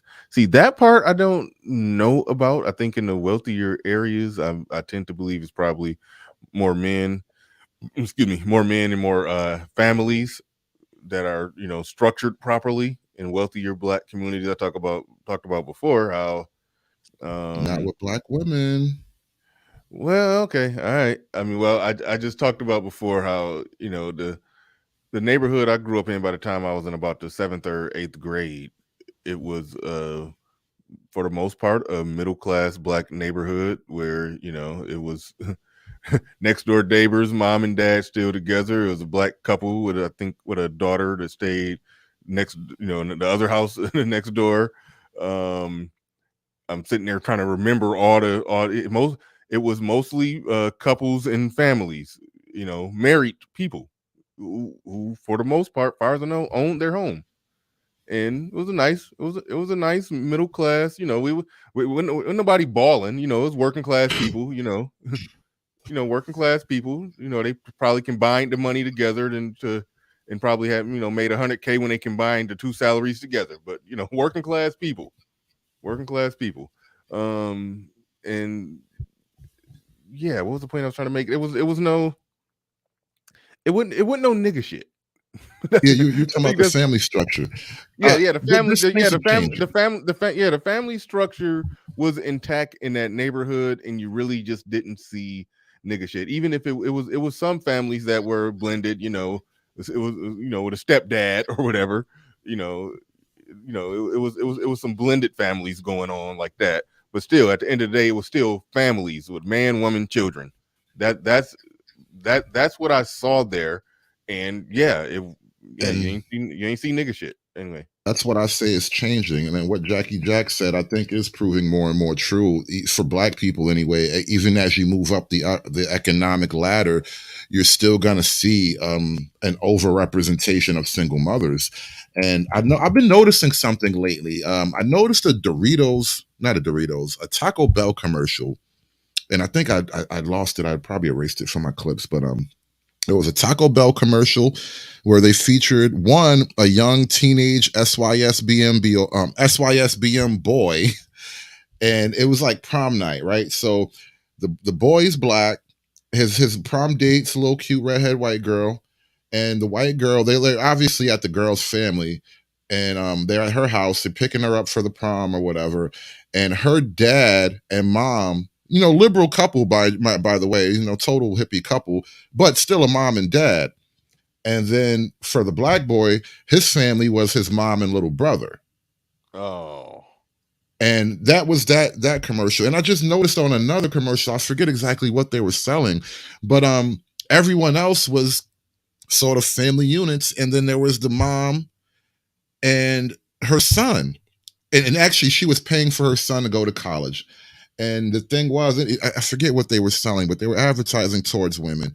And the basic premise that I'm noticing is middle and upper middle class Black single mothers are a demographic in and of their own right. All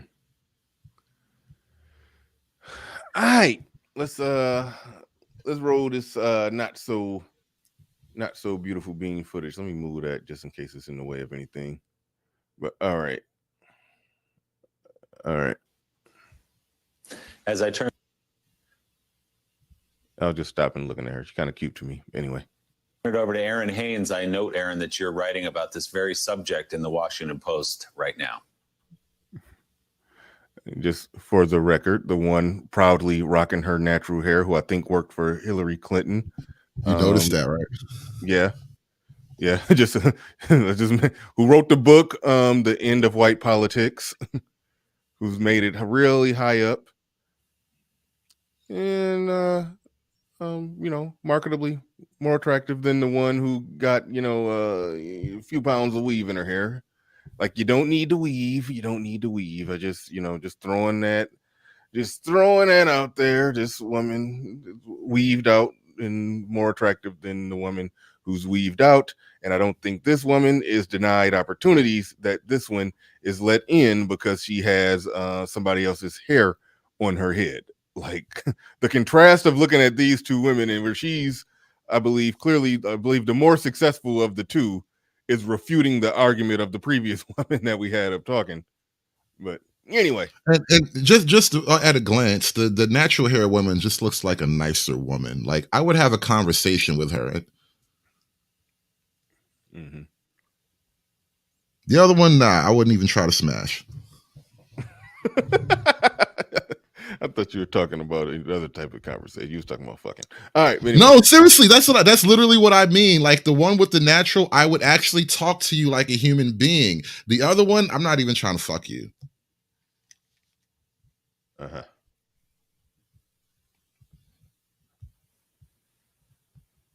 Yeah, that's right, Willie. I had a story just the other day about the. Oh wait, hold on. Oh, my bad. As I turn it over to Aaron Haynes, I note, Aaron, that you're writing about this very subject in the Washington Post right now. Yeah, that's right, Willie. I had a story just the other day about the power of Black women voters who are saying that they want to be valued, not just for their output, but for their input. Long before. Yeah, stop me at any time in this. Gotcha. For the election cycle, just as Zerlina points out. Congratulations, Zerlina. I guess I'm going to have to get a copy of the book up here on my shelf here next. Sorry, I don't have it today. I'm going to get right on that. But yeah, I mean, just the idea that racism is on the Yo, ballot. let's stop real so quick. I didn't even notice. Look at the graphic at the bottom, the Chiron. Black female voters say they want what they're owed. Power. That's the name of the game today. Yeah, no, they look at that in the sense that we got Joe Biden in office. If it wasn't for the large percentage of this Black female vote, Joe Biden wouldn't be in office. So they're saying we just don't want to be congratulated. We just don't want to be acknowledged for it. We want positions. We want power. We want this. We want that.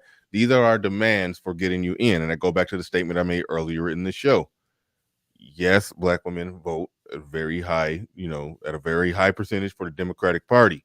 For everybody, every other group, they're split, not down the middle, going Democrat or Republican, but it's a bare minimum a 60-40 split, or closer to 50-50. But with Black people, again, we go high, we go into the 90s, 90% when it comes to voting for the Democratic Party. So the Black women are saying, yes, we want this and that and blah blah blah. Because of that, again, Black men voted for the Democratic at something like 85%. The Democratic Party, those two separate voting groups, even though you can lump them together, but those two separate groups, whether we're talking about Black men and Black women, vote for the Democratic Party at a percentage rate that they rely on and depend on. However, the only people that are getting credit for it is Black women. And it's a weird thing because the Black men who vote Democrat, it's like they're just, if they had the testicular fortitude and or vision, they would look at this as, okay, we have a voting block here that you depend on too. If we go elsewhere, you wouldn't be able to get elected either. So these are our demands. This is what we want. This is what we require. This is, but it's almost like but when they do speak, there are some Black Democratic men who do speak on these issues, but they're going more in line with whatever the women are saying. And that would be okay. Okay, great. But what are the women saying? Well, they saying us Black females, we want power. Power to do what with it? Legislation, policies, and everything, blah, blah, blah, that benefits Black women. So I guess that goes back to the title that you came up with. I ain't come up with that crazy ass title, but the title that you came up with, I'm trying to separate myself. I'm trying to separate myself from it. You saying that fighting white supremacy? Okay, damn. What is the title called? I forgot.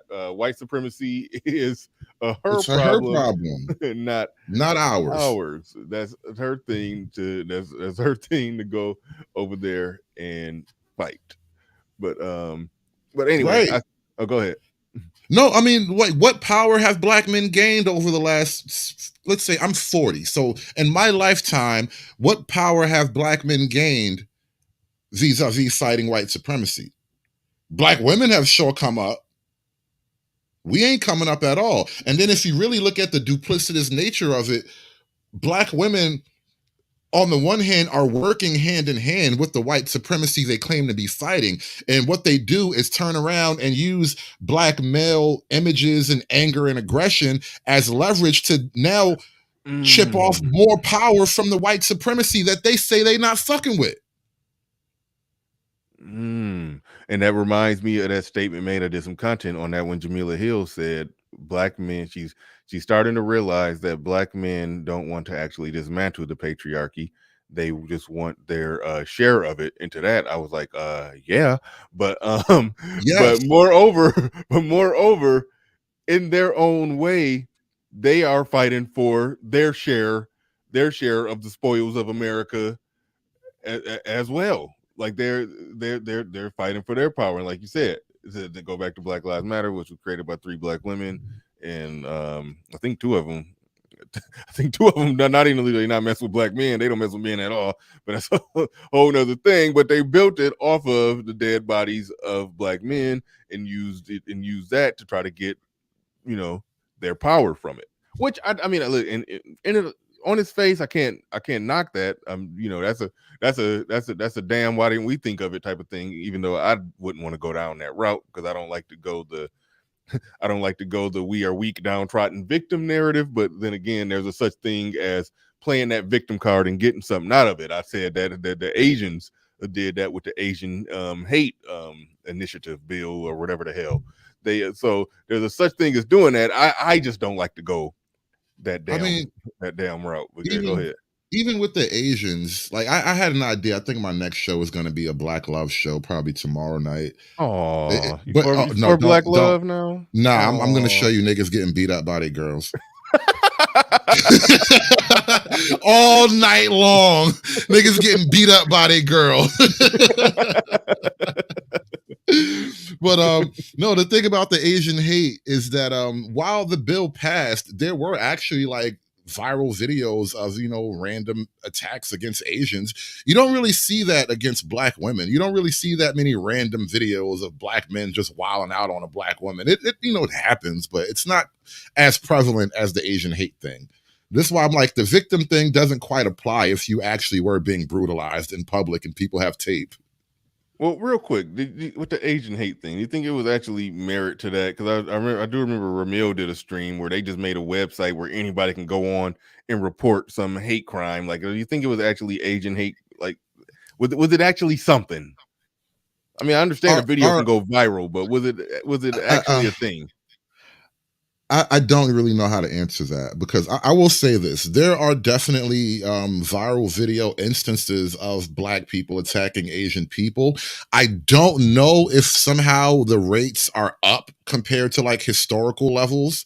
I don't know that it's an actual uptick. Maybe we're just noticing more. So I'm not going to really say 400% it is a statistical change, but on the emotional visual level, like, yeah, it's kind of hard to deny. A lot of Asians got beat up last year for no obvious reason. And there was a lot of black, but they were crazy niggas mostly. It wasn't like, a black Harvard lawyer. It was just crazy street people. Right. And so the $1 million question is, why is the Asians are coming in contact with these street niggas in the hood? Why? Because they got there. Was it related, associated to, or did it look like it was because their business was right there in the hood?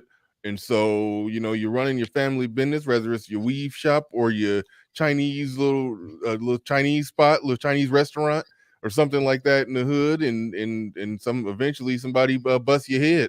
Was that what happened? It could be that. I wouldn't explain it like that. Yeah, I don't know if it was. Oh, go ahead. I explain it like this. It's minorities don't necessarily like each other, bro. It's that simple. Minority groups are notoriously racist between, the disparate minority groups. So like, it doesn't surprise me if black people don't like Asians and Asians don't like black people. It totally wouldn't surprise me. I don't know if it's a thing though. I don't know if Asian hate is like a wave though. Yeah, I think it's probably more along the lines of some Asian business, and either the owner or the brother or the Asian employee or somebody in the family said something to a black person.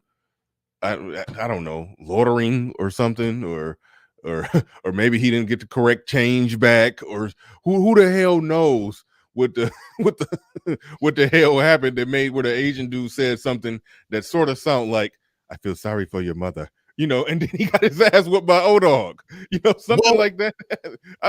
Shit like that happen all the time. Well, we imagine it happens all the time because we black, and that's the media we watch, right? But Okay, fine. I will tell you this. I covered it at least twice, maybe a couple of times in total, but I know I did at least 2 different streams about the Asian hate. And from the video evidence that I pulled up, a good amount, I'm not going to say all of it because some of it is just obvious randos doing crazy shit, and for whatever reason they hate Asian people. So crazy people who hate Asian people is a bad mix, especially if you walking through Chinatown. Bad things are likely to happen. Now I will say this though.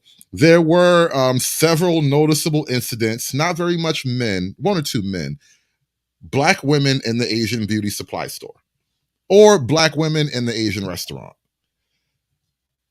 Uh-oh. Again, that's a her problem. That's not a us problem. So y'all deal with the Asian hate. You sort out your Asian hate, Miss Black Woman.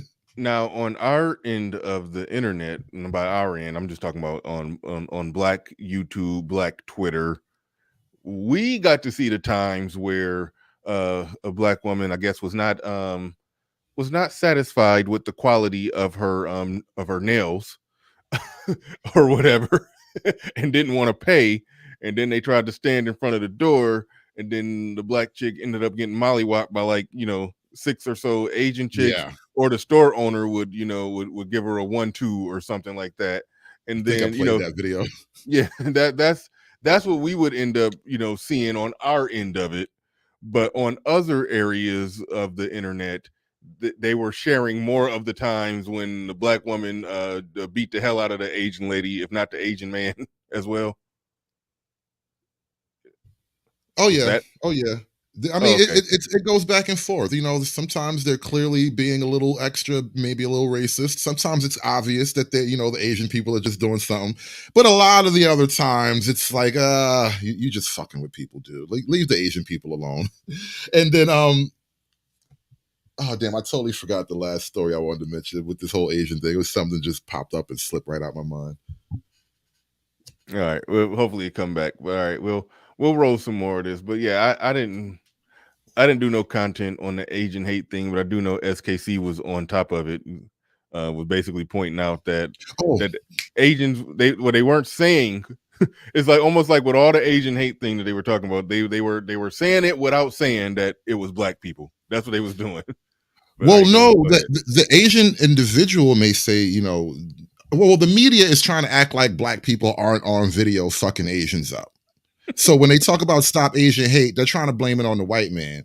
But I did a stream. I dedicated the whole stream to this one incident because it was fucking hilarious.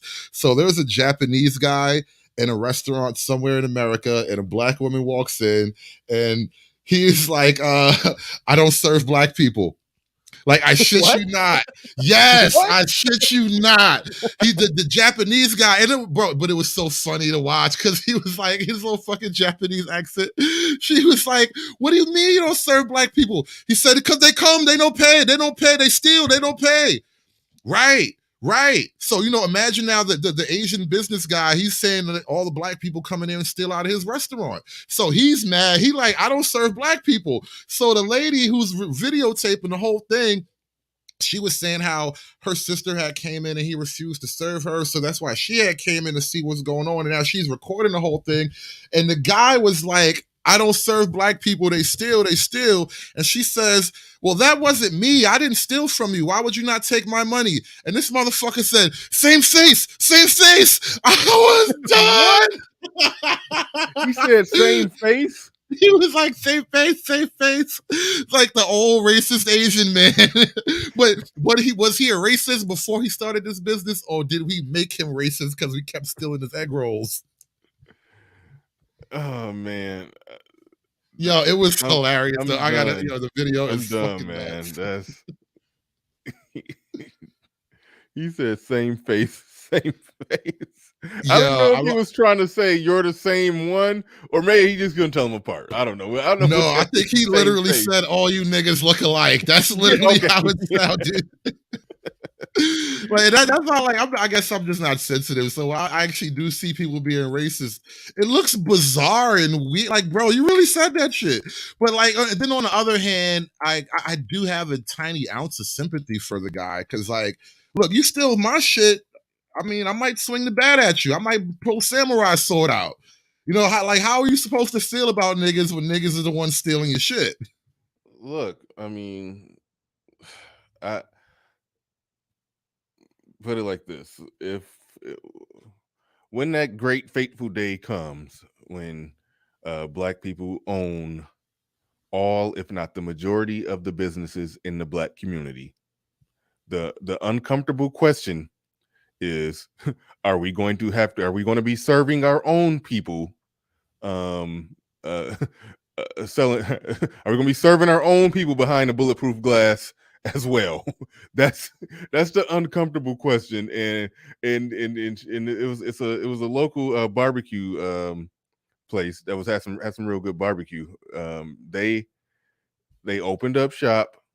They did set up a bulletproof glass, and one of the he may have been like the cousin of the guy who owned it, because like you can open carry in Michigan, so he was like the cook, but he periodically came out onto the floor of the restaurant, just walking around, just open carrying with the heat right there visible.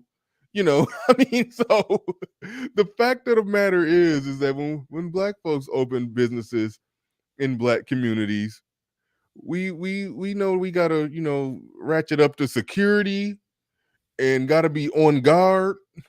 You got to make sure your cousin who got an open carry license is also the janitor. So he's out there mopping the damn floor with the open carry pistol on his hip. It's like I saw that, and I was sitting there looking at them like, good shit. I understood. I understood. So at the same time, we low key can't we can't trip when we see other people doing stuff. I mean, listen, okay, same face. Okay, yeah, okay, you racist, but still, if I mean, okay, I mean, if he's saying that they coming in there and they're eating and then they're leaving without paying, I mean, I don't know. It's like all I know is that the black place where I used to go and get some ribs from. I'm trying to get off the pork, but when I used to go and get my rib tips and fries and all that, yeah, and put up a bulletproof glass that wasn't there before they got the spot. They put up that glass. They put up a bulletproof glass. They had open carry family members, working and mopping the floor and cooking the food, letting you know we ready when y'all come in here with the nigga shit. So there's that. So again, some of their reaction to starting a business in the hood, you can't knock it. And I honestly say that's a big part of the reason why Black people don't own a lot of businesses in the hood, because the Black people who actually do have the business acumen to do it and pull it off, they would rather use their degrees or whatever and just go and get a nice 80 to 100K job working for some big white corporation before they use that same type of business acumen to start a business in the hood and have to be dealing with niggas. That's just the cold, hard, brutal truth. I am selling all my chicken and waffles to white folks. No, they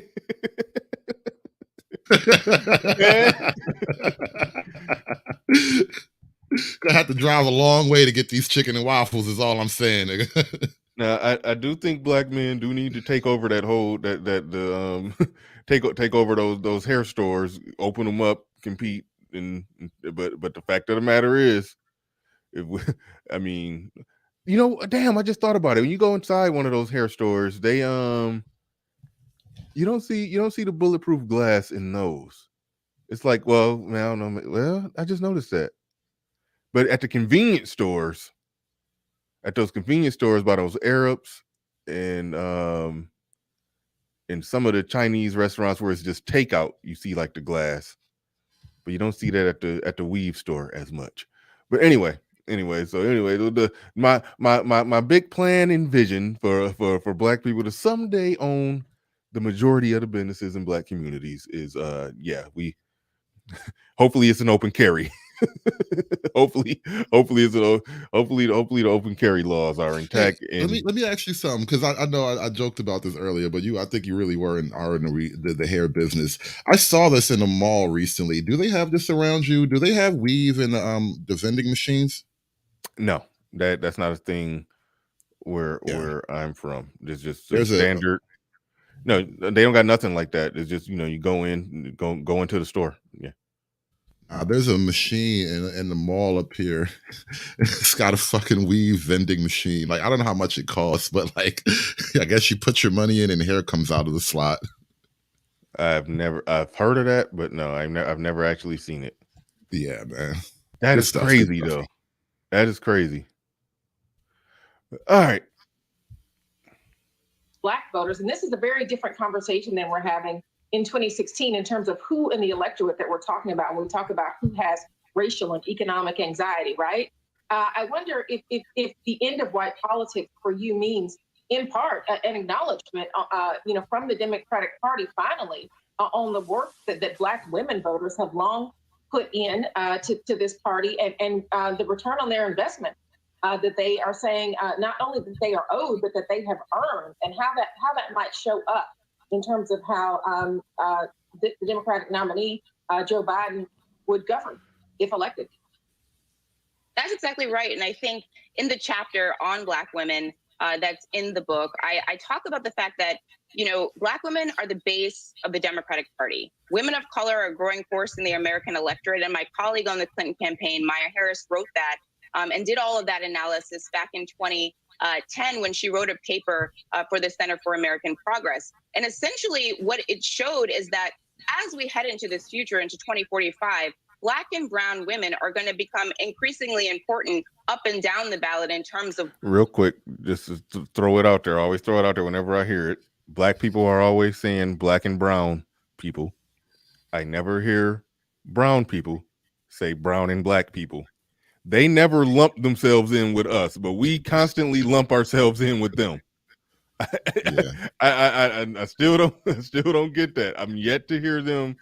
I don't hear it. If they do it, I just don't. They probably do it. I just never heard it. When they talk about their shit, they talking about they shit. They don't put nobody else in it.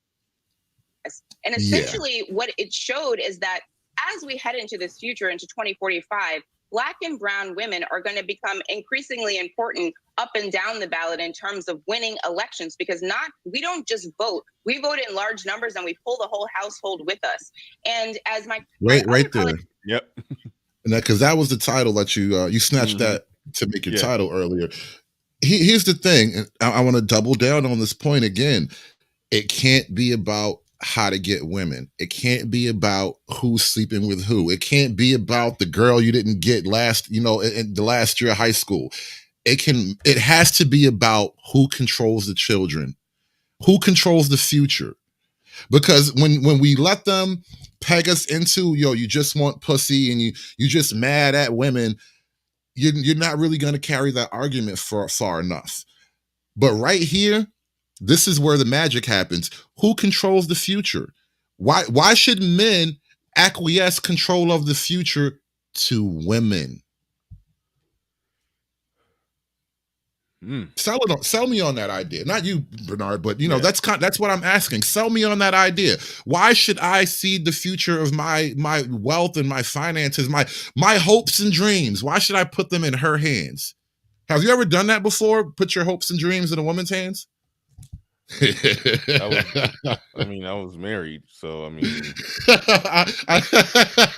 I didn't mean it like that. Yeah. Instantly, the divorce pops up, right? But that's what it means for men to put their hopes and dreams in a woman's hands. The only thing you can relate it to is, what if she divorces me? Oh man! Shout out to SKC. Vote with your queens. They got your backs. Yeah, I mean, I'm gonna deal with that. I'm gonna give my little thoughts. I mean, I've already given my commentary on that notion, but anyway, that's Wes M in the building. He says, as soon as the airplane landed, I turned into BR live stream. Keep up the great work. Hey, thanks. Appreciate that, man. Appreciate that. Rebel Zoe in the building. He says, and don't respect words. Violence is what works. Uh-oh. Oh, you mean ninjas. Niggas don't respect words. Violence is all that works. Houdini in the building says, this narrative is so smug and sanctimonious. Shaking my head. Yeah, it is. It is a bit. Is a bit sanctimonious. They listen, and I've already said what I've had to say on that earlier. The whole dragging. we don't just vote. We drag the whole family to vote. Where does that leave the man in that situation if it is believed and clearly believed by the rest of society, the rest of the country, that black women are the key, are the ticket, and they're just dragging the man to the polls. He otherwise wouldn't vote. He's just following his woman, and it's like where does that leave you as a leader? I mean, again, I said the propaganda war matters. She could just be throwing out just the propaganda. I mean, you drag the whole family out there. Most of the families is just a woman and some children. So the kids ain't not old enough to vote. So who you dragging out there to vote? You're saying you're dragging the men out there to vote. And I've acknowledged my woman a couple times on here. I said this before that was this in the 2000 election? Yeah, would have had to been. Would have had to been. She had asked me, she asked me who was we voting for. Like she asked me that. And I was like, damn, that was that was a good question. I mean, and well, good that she asked that question. Because she's looking at it like, she's going to vote where I'm voting. Mm-hmm. And black women look at it like, a lot of black women look at it like, and we showed so many evidence of this with was that Joy Behar? No, who was it? It was a lot of them that was basically saying these black men who are not voting Democrat, some of them voting Republican, they was voting for Trump. They was basically talking about how y'all excommunicated, y'all not invited to the cookout. Oh, and I think even Stacey Abrams, who nobody wants to fuck, offered through a sex strike out there. That was that Stacey Abrams or Brittany Cooper? Brittany. Yeah, that was Brittany Cooper that threw out the who nobody wants to fuck either, by the way, who threw out a sex strike,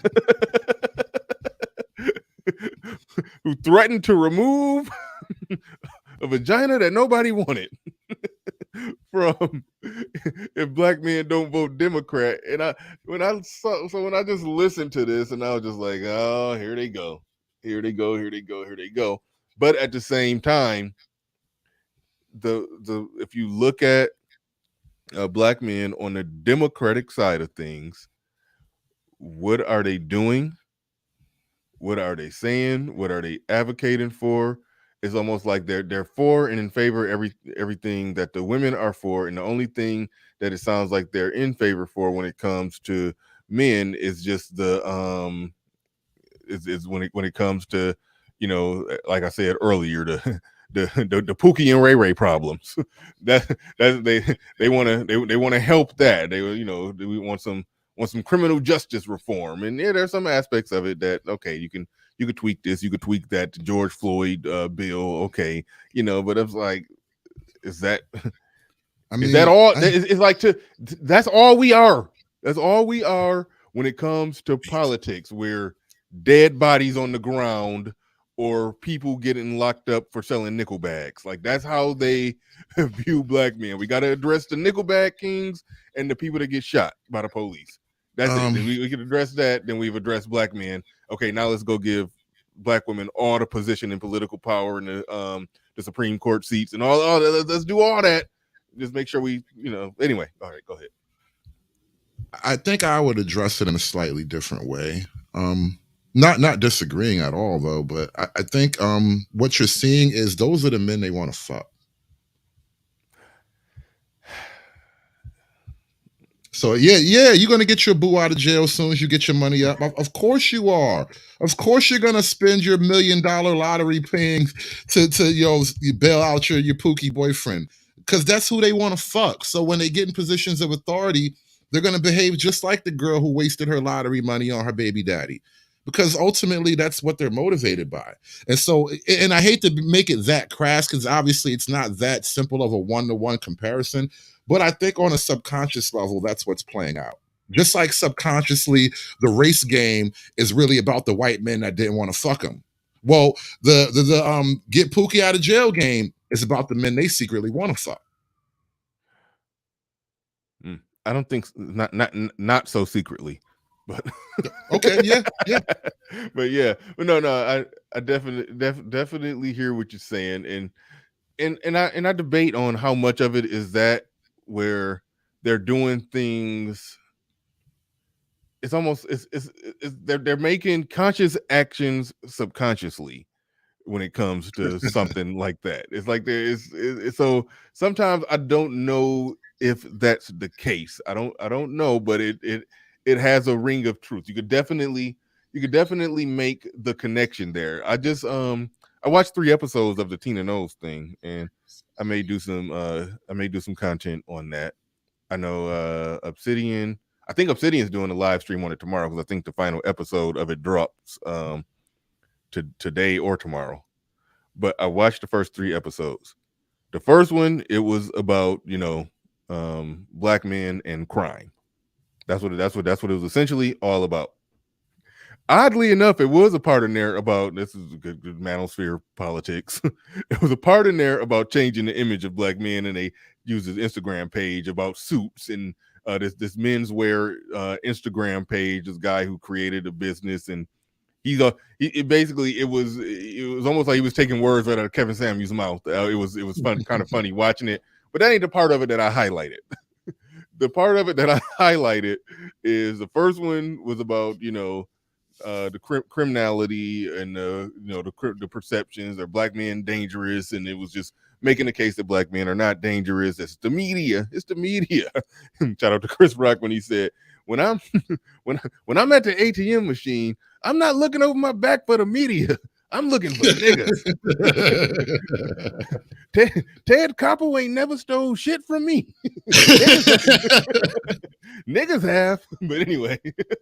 But yeah. So the first one was about that, how the media be carjacking people. But so the first episode was about that. The second episode was about black fathers, and they spent the last 15 minutes of that episode in highlighting 2 gay black fathers who were raising their children together.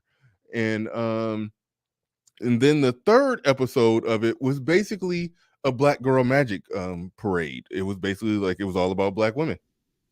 And then so this is the Tina Knowles thing you're talking about? Yes. Okay. I'm just giving you a quick rundown, as short as possible, because I don't want to give away too much. No, you confirmed my prediction, because I covered it probably just before, a day or two before you did your show. I covered it, and I was saying how, even though I kind of appreciate the effort, just it's the thought that counts. I can accept that on that level. God, I don't want you speaking for me though, because now I know exactly what you're going to talk about. And I noticed in the clip, like there's like a percentage of gay black men in this clip here. What are you going to do with them? Now I see. All right. No, the gay black men were in the episode about black fathers, which was a good episode. It was a good episode, but the last 20 minutes of it, maybe the last 15 minutes of it, it was highlighting a gay black couple. And how they were, fathers, and went through their whole process of, it was so they did that happened. Then the next episode was something, it was titled something like black men desire or don't dislike black women, or black men desire black women, or something, or I forgot how. I'm botching the title, so just don't hold me to that, but it was about the notion that black men don't love black women. That's what it was about. And they just use that as just the backdrop to basically just do a praise parade for black women, where it was so it's just, and take that back to the petition that was filed. It was a petition filed against it, saying that this doesn't address black women's problems, but actually, no, it did. It did. It literally it was a whole episode just dedicated to the praise and adoration of Black women. That it was a whole episode for that. And now the final episode that's about to air tomorrow, I believe. No, tonight or today. It's probably already aired. That episode is going to be titled Black Men Cry Too or something like that. Like, so it's basically just going to be an episode about Black male emotions and how we have feelings and we hurt as well and we cry and we feel pain, and it's going to be about that. So so if I break it down into everything else for Black men, okay, it was an episode for, you know, the perception that Black men are dangerous and the criminal justice system and all of that, blah blah blah. I was to say all of that clean. Let's just say all that was good. Okay, great. So that's if I'm breaking it down into 4 hours, that's 1 hour. Then it's the episode about the dads, where, like I said, 20 minutes of it was dedicated to a gay Black male couple that had children. So let's take an hour and 40 minutes and say, okay, that was good. So the remaining 2 hours and 20 minutes was not really for us. It was for gay Black dads, Black women, and then that final hour that we haven't seen yet is about Black men crying. So I'm like, so it's like 2.5, it's like 2 hours and 20 minutes of it is some you know, it's some BS, and then an hour and 40 minutes of it that's like, okay. That's my overall analysis of it. Granted, I haven't seen the last episode yet, but I mean, I can't. If it's called Black Men Cry, I can't imagine it being good. I think it's probably just more stuff to just make Black men, from my perspective, to make Black men look weak, and I don't know why that is needed. I remember I watched the first episode. I was watching it with my woman, and a guy, he kept saying, Black men are not dangerous. We're not dangerous. And even she said, that's not the message you really want to put out there. Like, you like, right. Listen. As a man walking down the street, it serves you for other people to consider that you might be a problem. Just period. That's just masculine energy. And so right off the bat, like, you know what? When I used to ride the train, thank God I don't have to do that shit anymore. I'd have to kill somebody. But when I used to ride the train, I liked the fact that people hesitated before they sat next to me. Just because the look on my face, I don't want to sit next to you. See, now you like when they clutch their purse and all of that. Yeah. Cause I don't want you sitting next to me. It's fucking crowded. You might stink. Like, no, I like my space as long as I can maintain it. And don't get me wrong, I'm not gonna be an asshole to you, but I'm a large guy. I'm over 6 feet. I'm over 200 pounds, and I don't smile all the time. So when you look at me, I might look angry. So I'm riding the train and I'm coming home from work and I don't look happy. If that makes you want to sit a little bit further away from me, that keeps my good day going. I can live with that. So I don't want Tina Knowles coming up there talking about, no, he's just a teddy bear. No, now I'm getting the fights because of you. Right. Mr. Tobert in the building with the $5 super chat. I do appreciate that. He says, when Virginia had its governor election recently, Black women offered a Democratic ballot to vote for. I declined, and she rolled her eyes. Shout out to Sir Tyson. Thank you. I want to publicly thank you for that email you sent me. But shout out to Sir Tyson. He says, masculine energy. Shout out to you. Shout out to you. That Obsidian commercial right there. Yeah. Shout out to Jackie Jack. Says Tiana Lofton. Am I reading that right? It's kind of blurry because it's getting later in the show and my vision failed. Tiana Lofton and Infantry Skills want the link. Infantry Skills do not want the link. Not at all. And I don't even know if I want to do the link thing because I got to stop this. I got to shut this down promptly at 1:00 today because I got some shit to do. But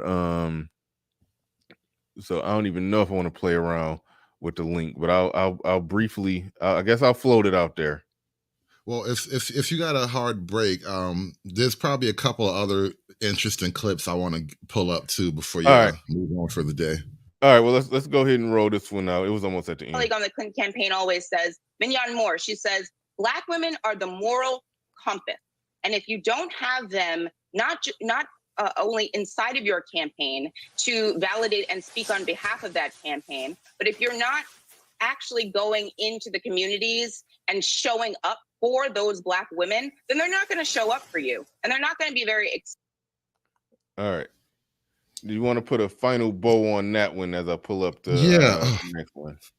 No group of women who is the national leader in the abortion game is also the moral compass. That can't work the same. How are y'all the moral compasses? All right. That's a good one. That's a good one. We having baby showers at the Planned Parenthood clinic and shit. Y'all are not a moral compass. I'm looking at, one of them is a long YouTube video. Do you want to do that one, or do you want to do the other Twitter video? You remember the long YouTube video you sent me, right? Yeah, that's probably way too long to start now. And honestly, I was gonna pull out a couple of sections here and there because it was about like Black women's sexual politics, but we can probably skip that for now. Actually, I want to bring up. Let me pull up something real quick on my screen. Well, I still got one more. The one the with Sister Soldier one. Yeah, that's good. Okay. That's good. Yeah, all right. And that one is short.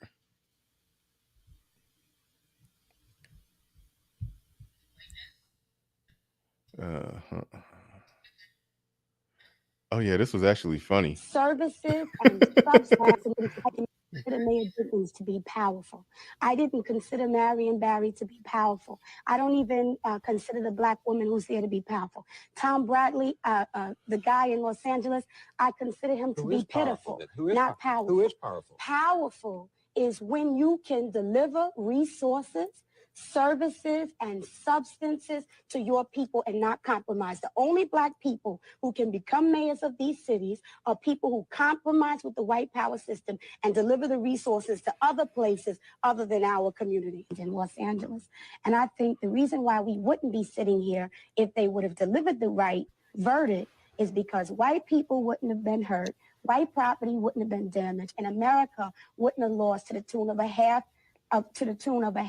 million. Can we stop real quick? Mm-hmm. Just to give people context, this is Sister Soldier speaking after the Watts riots, I believe, in the whole the Rodney King stuff. Not Watts riots. I don't think it's called the Watts riots. The Rodney King riots, yeah, 92. I said, but in my mind, I knew you were reaching for Rodney King. Rodney King. Watts is way in the 60s. Yeah. This was definitely a Rodney King. Hold on, Ministry Stretch. So the people that are putting this up are people who thought this was a good thing, what she was saying. But okay, well, it's a money shot at the end, just to give a teaser trailer where it was like, whoa, he shouldn't even put it up. He should have edited that part out. Right. Young people, I see it as Black people having to put pressure on the system, continued and consistent pressure that we need to, I'm going to tell you what for. What we need to do is get our experts together, make an economic assessment of our relationship to America, our contributions to corporate activity, and divest from America as a white racist institution. Black youth, we spend a lot of money on sneakers. We spend a lot of money on gear. We spend a lot of money on jewelry, and we're going to have to be unified. For the first time in Los Angeles, you stop real quick. Between the blood. Who do you think really spending all that money? Because all those are consumer items. Who's really spending that money? It's not quite the men. I mean, yes, niggas like Jordans, but niggas wear Jordans because the women fuck niggas who wear Jordans. Well, what all did she say other than shoes, other than sneakers? Other than sneakers. Damn it, hold on. I got noise. My phone is making noise. All right, let's back up. What did she say spend money on? Institution. Black youth, we spend a lot of money on sneakers. We spend a lot of money on gear. We spend a lot of money on jewelry, and we're going to have to be unified. For the first sneakers, time, clothes, jewelry, women. I think that's Men buy everybody. jewelry too, but and yes, it's everybody. I'm arguing that women are the heavier consumers, and so I think this is more of a woman thing. Okay, fair enough. Fair But enough. we, gonna Uh, agree to uh, disagree. I mean, yeah, we can. It ain't nothing to fight about. But yeah, but I don't. Niggas spend a lot of money on tennis shoes, and then Yeah. well, women in general buy more jewelry than men, but the men who buy jewelry, they do it big. Put it like that. The dudes who want to rock, and this is in the 90s when them gold chains, them herringbones, and all that stuff was a thing. Like the Cuban dudes who links did and it, shit. yeah, the dudes who did it up back then. But all right. But I mean, there is data to show that women are the primary consumers. They, especially when it comes to clothes. But anyway, carry on. Los Angeles, we saw unity between the Bloods and the Crips. We need that. Yes. We need Hold more on. money on sneakers. We spend a lot of money on gear. We spend a lot of money on jewelry, and we're going to have to be unified. For the first time in Los Angeles, we saw unity between the Bloods and the Crips. We need that. Yes, we need black but unity. Sister Soldier, these two gangs out there were unified in looting the community. They temporarily abandoned their own enmity between each other and helped to ransack their own community. That doesn't Real mean shit. that I give up hope on their ability to become politically conscious. I think that black youth have been neglected, and they've also been looted, which is why they're looting. Oh shit! I didn't mean to. All right. Go. Said black youth have been looted. That's why they are looters. Who stole from the black kids? I mean, I could venture a guess, but you're not going to like how I frame my answer. And this is kind of how I've been framing the conversation all day. Your mom robbed you of your future.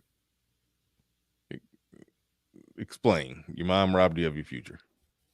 Well, I mean, and I'm, obviously that's a mouthful, but if you're of if you think, as a woman, if you think that men are unimportant, fathers for your children are unimportant, the economic productivity alone that a positive man can bring into your life is unneeded, and now you can raise your children, especially your boys, up without having that proper social and emotional anchor for how to actually mold and develop a man into the future so he can now be a productive father on his own right and play it forward, then yes, you are robbing your children, your boys, especially the Bloods and Crips. They've been robbed of their futures because their mothers never believed in the men.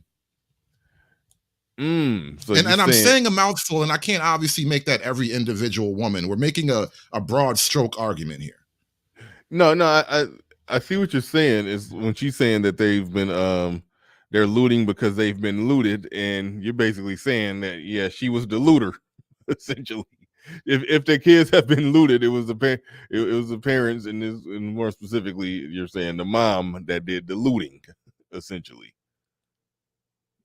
That a fair assessment of where you're going with it? Hello? I think I lost you. Sorry, I was muted up. Yeah, absolutely. You're spot on. That's pretty much what I think. Yeah. That is. So I like where you took it there, because I just rejected outright the premise that they're looting because they've been looted. I don't. I'm sorry. Again, poverty alone don't make you go looting. Not that alone. So that was where I went when she said they're looting because they've been looted. But the part that was worth highlighting is the when she just passionately, very very passionately said that the Bloods and the Crips became unified.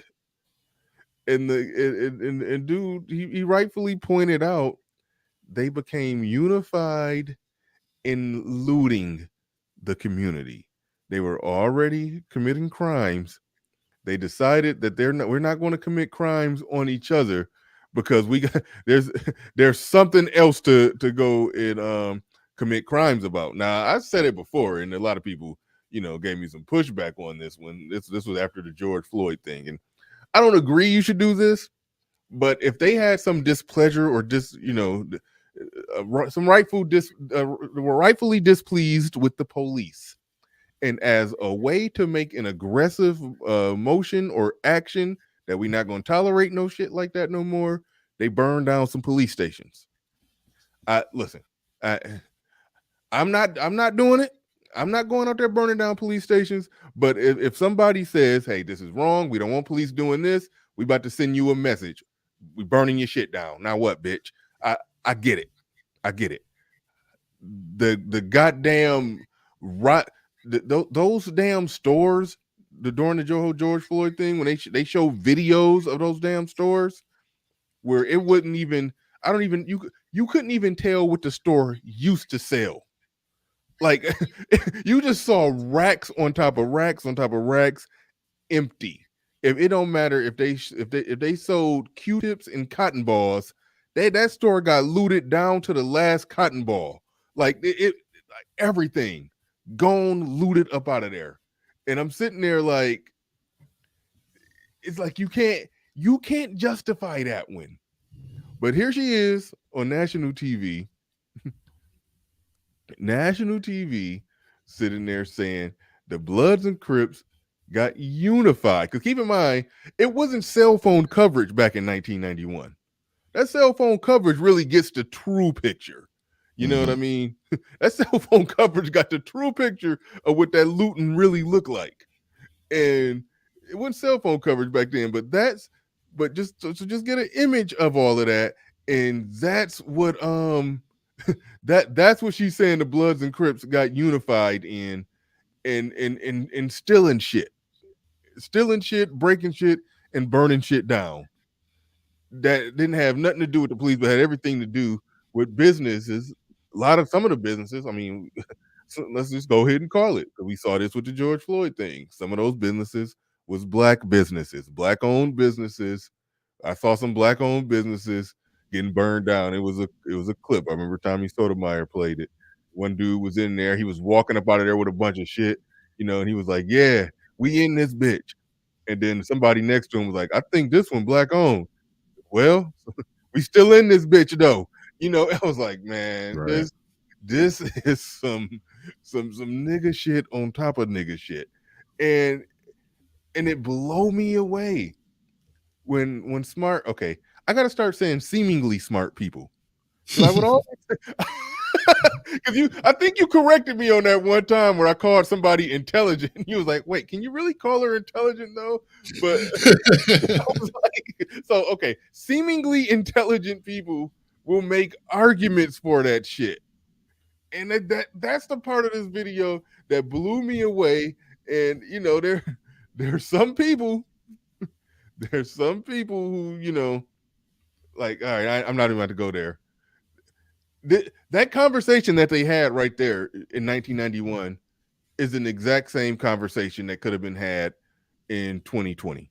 I'll throw that out there. The exact identical conversation, of something that happened that was bad. What happened with Rodney King was horrible. What happened with George Floyd was horrible. But that statements that she made right there, justifying the looting and destruction of businesses, like I said, I'll give you a pass. You burn a police station to the ground, I'll give you a pass. They called the Pookie and Ray Rays the warrior class. I mean, they showed up to battle if they burned down some police stations. I mean, yeah, you could debate whether or not that was, that's how the fight should be fought. But the warrior class showed up to do war. I'm not gonna get mad at them. But the looting and pillaging of businesses, some of them even black businesses, seemingly intelligent people go on TV and make a case for that. That goes back to that, remember when they said increase jobs, you lower crime. No, it's something culturally not right when people who do the wrong thing, the people at the bottom, the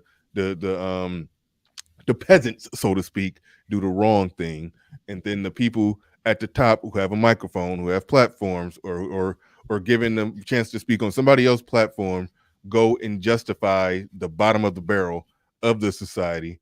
And she got corrected real sharp and real quick when he was like, no, the Bloods and Crips unified to steal and pillage and loot communities and businesses that they live in. But anyway, that was my big takeaway on the Sister Soldier video. Yeah, I don't know. You got a hard break, but there's one last thing I want to Oh get no, through. go ahead. I can spare 10 minutes or so. Go ahead. Drive home this final point. Can you pull up the share screen for me? I got you. Oh, you got it. Okay. So, like I was saying, white supremacy is her fight, her beef with the white man and with the white world. So when people are saying, hold on, like, real quick, hold on. I just want to acknowledge Trader NBD's comment. Yep, destroy the police, so there is nobody to protect your granny from pook. Great logic. I agree with you, and that's why I don't think destroying the police station is a good idea.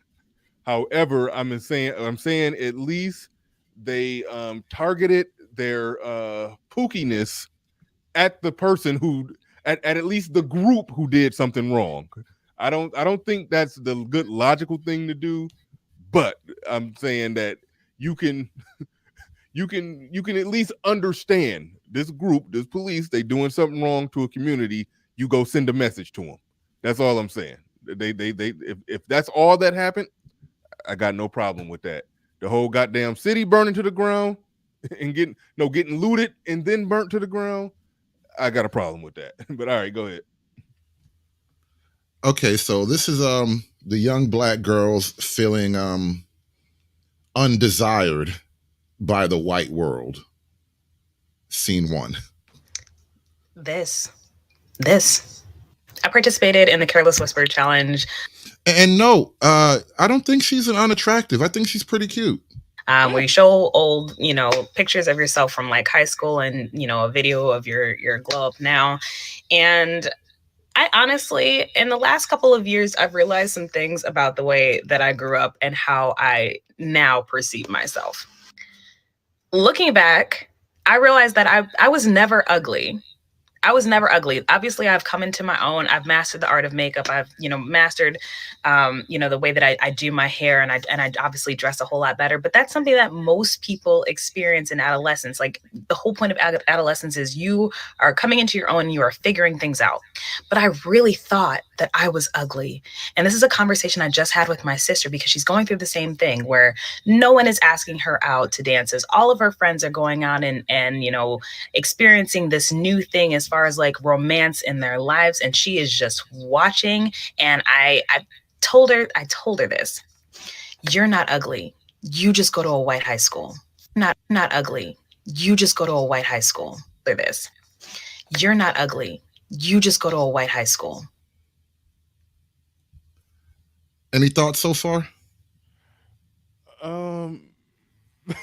Not really. I mean, it's very straightforward. I thought we were going to have to decode something here, but she's straightforwardly said it. But the missing variable in the equation is that we can't see the other chick to confirm if she's actually ugly or not, because I think this chick that's doing the talking, I think she'd do well at any high school regardless of the race of boys. But anyway. And if it's your sister, I'm going to imagine that the genetics aren't that radically different. So you're probably both cute.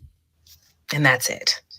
I specifically remember the day when I realized that I wasn't ugly and that I just went to a white high school. I had joined this organization called Top Teens of America. I had gone to like the Q&A meeting with my parents, and I had never gotten so much attention in my life. And then it was exacerbated once I joined and started going to these conferences all over the United States, where you had, again, like probably, I don't know, like 400 or 500 Black kids in the same room. And I couldn't go anywhere. I couldn't walk anywhere because I was... Now, again, this is why I've been saying, as I noticed this phenomena, it occurred to me that what really happened is Black men are essentially bred to like cater to Black women, almost obscenely catering to Black women. And once they leave that protective bubble of weave and simp niggas, white America is not that kind. Constantly getting approached. And I realized, I'm like, it is not me. It's the other people that I go to school with. Wait, but even in that, obviously I wasn't in those spaces. Doesn't this fly in the face of the notion that black men got a problem with, or not, are not as attracted to black women, or this or that? They try to say the go where you're celebrated, not tolerated thing, but it sounds like she was just tolerated around white males, but around black males she was, it was a red carpet rolled out, and Coming to America rose petals dropped at her feet. Don't that fly in the face of that? What they try to say, that I mean, let them tell it, that black men are just horrible to them. Let them tell it. But now Yeah. they going through depression by not how little attention they get around white men. But either way, all right. That just jumped out, but all right. For very long, I would go back to school and go back to feeling how I felt, invalidated, right? And I remember when it came time to go to prom. Apparently, social validation is incredibly important to young women. All of my friends got asked my junior year. I had planned on asking this guy that I was like in love with for years, but that ended up working out. But anyway, I got a pity date. This guy was like, oh, well, I guess since no one else has asked you, I guess I'll take you. And I'm a dumbass, and I said yes, and ended up hiding from him like the entire night. I didn't have a good time. But my senior year was the same. Everybody else in my group had dates except for me. Wait, there's a little more. There's more. Real quick, the guy, assuming that was a senior as well. I got a pity date. Hold on. If he was a senior as well, then that was his prom, and that means he couldn't get nobody either. Both of y'all were like the last two kids standing. So if I mean, you pity dated him and you treated him like shit during the date. So you're saying, you calling it a pity date? Yeah, she came out on top. Yeah, I mean, he asked you out and you said yes, and then you treated him like shit. So I guess, so he felt like shit for not having a date until the last minute, and then he finally got a date that didn't even want to be his date and treated him like shit during the date, but you're the one complaining about it. But all right, carry on. Hold on. OG J Speed. God damn it. These guys, these old guys. J Speed OG. He says, I guess you got your full KKK suit on this morning. I am not the one desperately trying to get on the white man's dick, bro. Check your queen. Go check your queens. They are mentally damaged because the white man won't fuck them. Don't run that KKK shit to me, bro. I feel like I'm quoting Tommy Sotomayor too much. I listen to him, but I don't listen to him that much. But a lot of the stuff he says is becoming more and more appropriate in the conversation. I remember he mentioned how he got called a coon by some black woman who was with a white man. She called him a coon, and he was like, "Wait a minute, you suck white dick every night. What do you right? You can't call me a coon." When you let a white man nut on your face. Like, who's cooning here? And then this is why we lose, because you caping for the girl who's heartbroken that the white man don't want her. What you gonna do, date one of your sons now? Yeah, that's what they don't realize. He cooning 10 times harder because he gonna put a cape on. He should be a pro-black man. Should be, if anything, I hate the term, but bashing her for even coming on there talking about in her feelings about white men not wanting her. That's what it seemed like a pro-black man should do. Facts. Like, she's really hurt. Like, this was a problem for her in entire adolescence. The rejection by white men, but somehow I'm the coon. Man, life is funny. But that ended up working out. But anyway, I'm a dumbass, and I said yes, and ended up hiding from him like the entire night. I didn't have a good time. But my senior year was the same. Everybody else in my group had dates except for me. And yeah, I mean, it's so sad because I remember at my senior prom specifically looking around and seeing all of these really beautiful girls, hair done, makeup done, everything did. And all the black girls were on the front with no dates. It wasn't just her. That's deep. It wasn't just her. All the black girls have no dates. And she's cute. So imagine all the pretty black women can't get a man outside of niggas. We were on the front with no dates. But they say So yeah, they I'm sorry? say that the black female marital rate outside of its race is so low because black women are so race loyal. But is it race loyalty or that men of other races are not as interested? Yeah. Yeah. I think it's a failure to compete. Simple as that. Uh-huh. All right. If you are a black girl who is currently in high school and you're questioning whether or not you're pretty, it's not you, baby. It's probably not you. It's the people you go to school with. It gets better. Yeah. You had another one though, right? Yeah, one more thing. Let me go ahead. drop that. I forgot what I did with it. Give me 2 seconds here. But like I said, oh yeah, this one. I actually just pulled this one up, so it's not the best, but it does kind of argue the point. I just found this one 2 seconds ago, but it does kind of reinforce the point here because this is really what's happening on the ground. Look at the brainwashing that's going on here. Okay, Abdullah bin Bobby at Tayeb. He says, so there were no black boys at her school.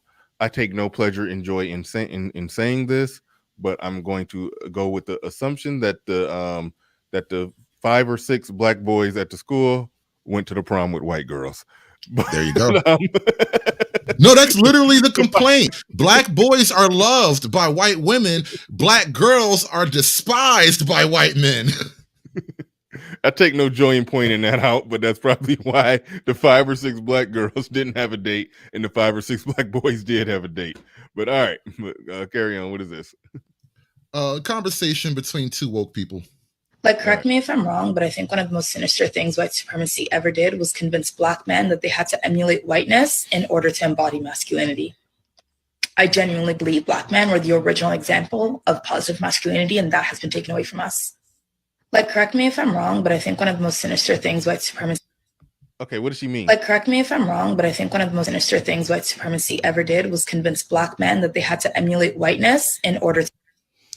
Well, I focused on it because it's that whole emulate whiteness thing. And what I come to realize in black women's attack on white patriarchy, they are willing and they actually intend to sacrifice black masculinity. You said in black women's attack on white patriarchy, they're willing to sacrifice black masculinity. What do they mean by? Okay, I would need to know what she means by emulate. What was the word she used? Emulate. Oh, I thought it was done. Go ahead. Let's finish. Yeah, it's a little bit longer. She just sucks at editing. To embody masculinity. I genuinely believe black men were the original example of positive masculinity, and that has been taken away from us.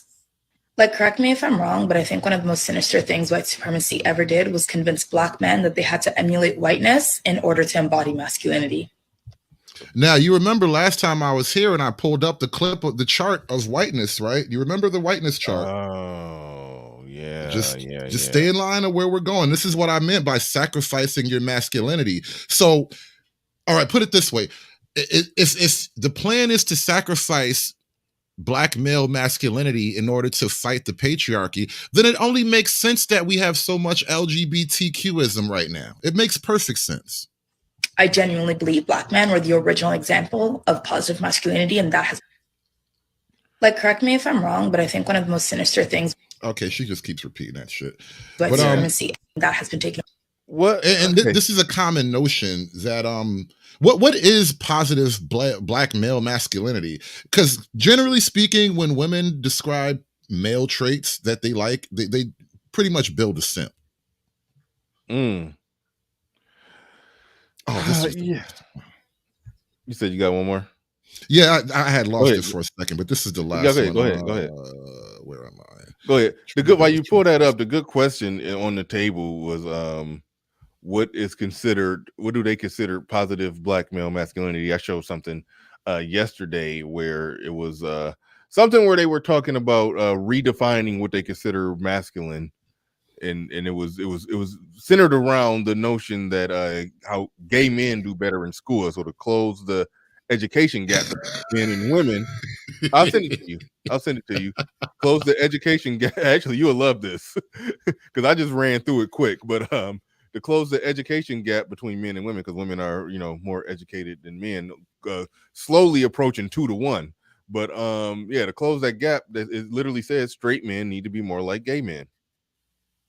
Yeah. I mean, I'm not making this stuff up. It sounds crazy because, I have the reputation for saying crazy shit and not caring that it sounds crazy, but I'm not making this up. I'm reading the tea leaves and extrapolating what could possibly happen based on what they're telling me. Now, right, in the same vein as the previous girl here, college advice for Black freshmen at a PWI by another relatively attractive Black girl. If you're a Black girl who's about to be a freshman at a PWI, I have some advice for you. So I'm currently a junior at a PWI, but I also went to boarding school all 4 years of high school, so I know about these things. Spent her whole life away from the community. See that? She went to boarding schools. So it was probably in Africa or some shit like that. But she went to boarding school and now she's at a PWI. So she's totally out of the community. And listen to her advice for how do you survive at a PWI. Have some advice for you. So I'm currently a junior at a PWI, but I also went to boarding school all 4 years of high school, so I know about these things. 1, do not come in looking for love. It is right off the bat. You're not going to get loved here. And I think that's just important. It's amazing that this is the first thing she gives out as advice. She's just letting you know right off the muscle, they don't fuck with you like that. Don't even try it. It's only going to hurt. All 4 years of high school, so I know about these things. 1, do not come in looking for love. It is so grim for us out here at PWIs. It's so hard for Black girls because the white guys aren't looking for us. Black guys aren't looking for us. Like, nobody's checking for us. Even if you're the most beautiful girl on campus, it's hard. So just keep to your studies anyway. We don't care. To be extreme parties. Yeah, I don't even want to go past that because the rest of it doesn't matter. Just keep to your studies because we don't care. But that's the first thing you had to address. Seriously, but this is their experience. And, I know I'm saying it over and over again, but I really firmly believe that this is the missing hidden motivation behind this explosion of racial paranoia and all this race work that the women are doing. Obviously, not every single one of them is trying to get a white man, but I think this discomfort with the world of whiteness, the rules, the European beauty standard, the norms, they don't like it. And that's not my problem. I get along just fine in the white world. White people, even when they don't sit next to me on the train, we actually do get along, believe it or not. I don't have all of these insecurities, and I'm just not motivated to fight your battle against the white man because somebody made you cry in high school.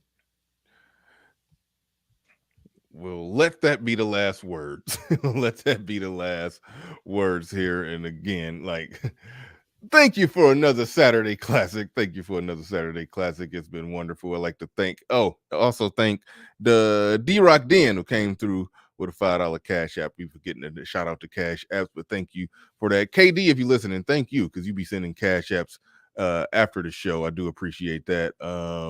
Shout out to everybody in the building. Do appreciate each and every one of you, whether you super chatted Cash App or watch with indifference. And even if you trolled and hated a little bit, shout out to OGJ Speed. Appreciate everybody who participated in any way, shape, or form. And with that said, we are out of here. Peace.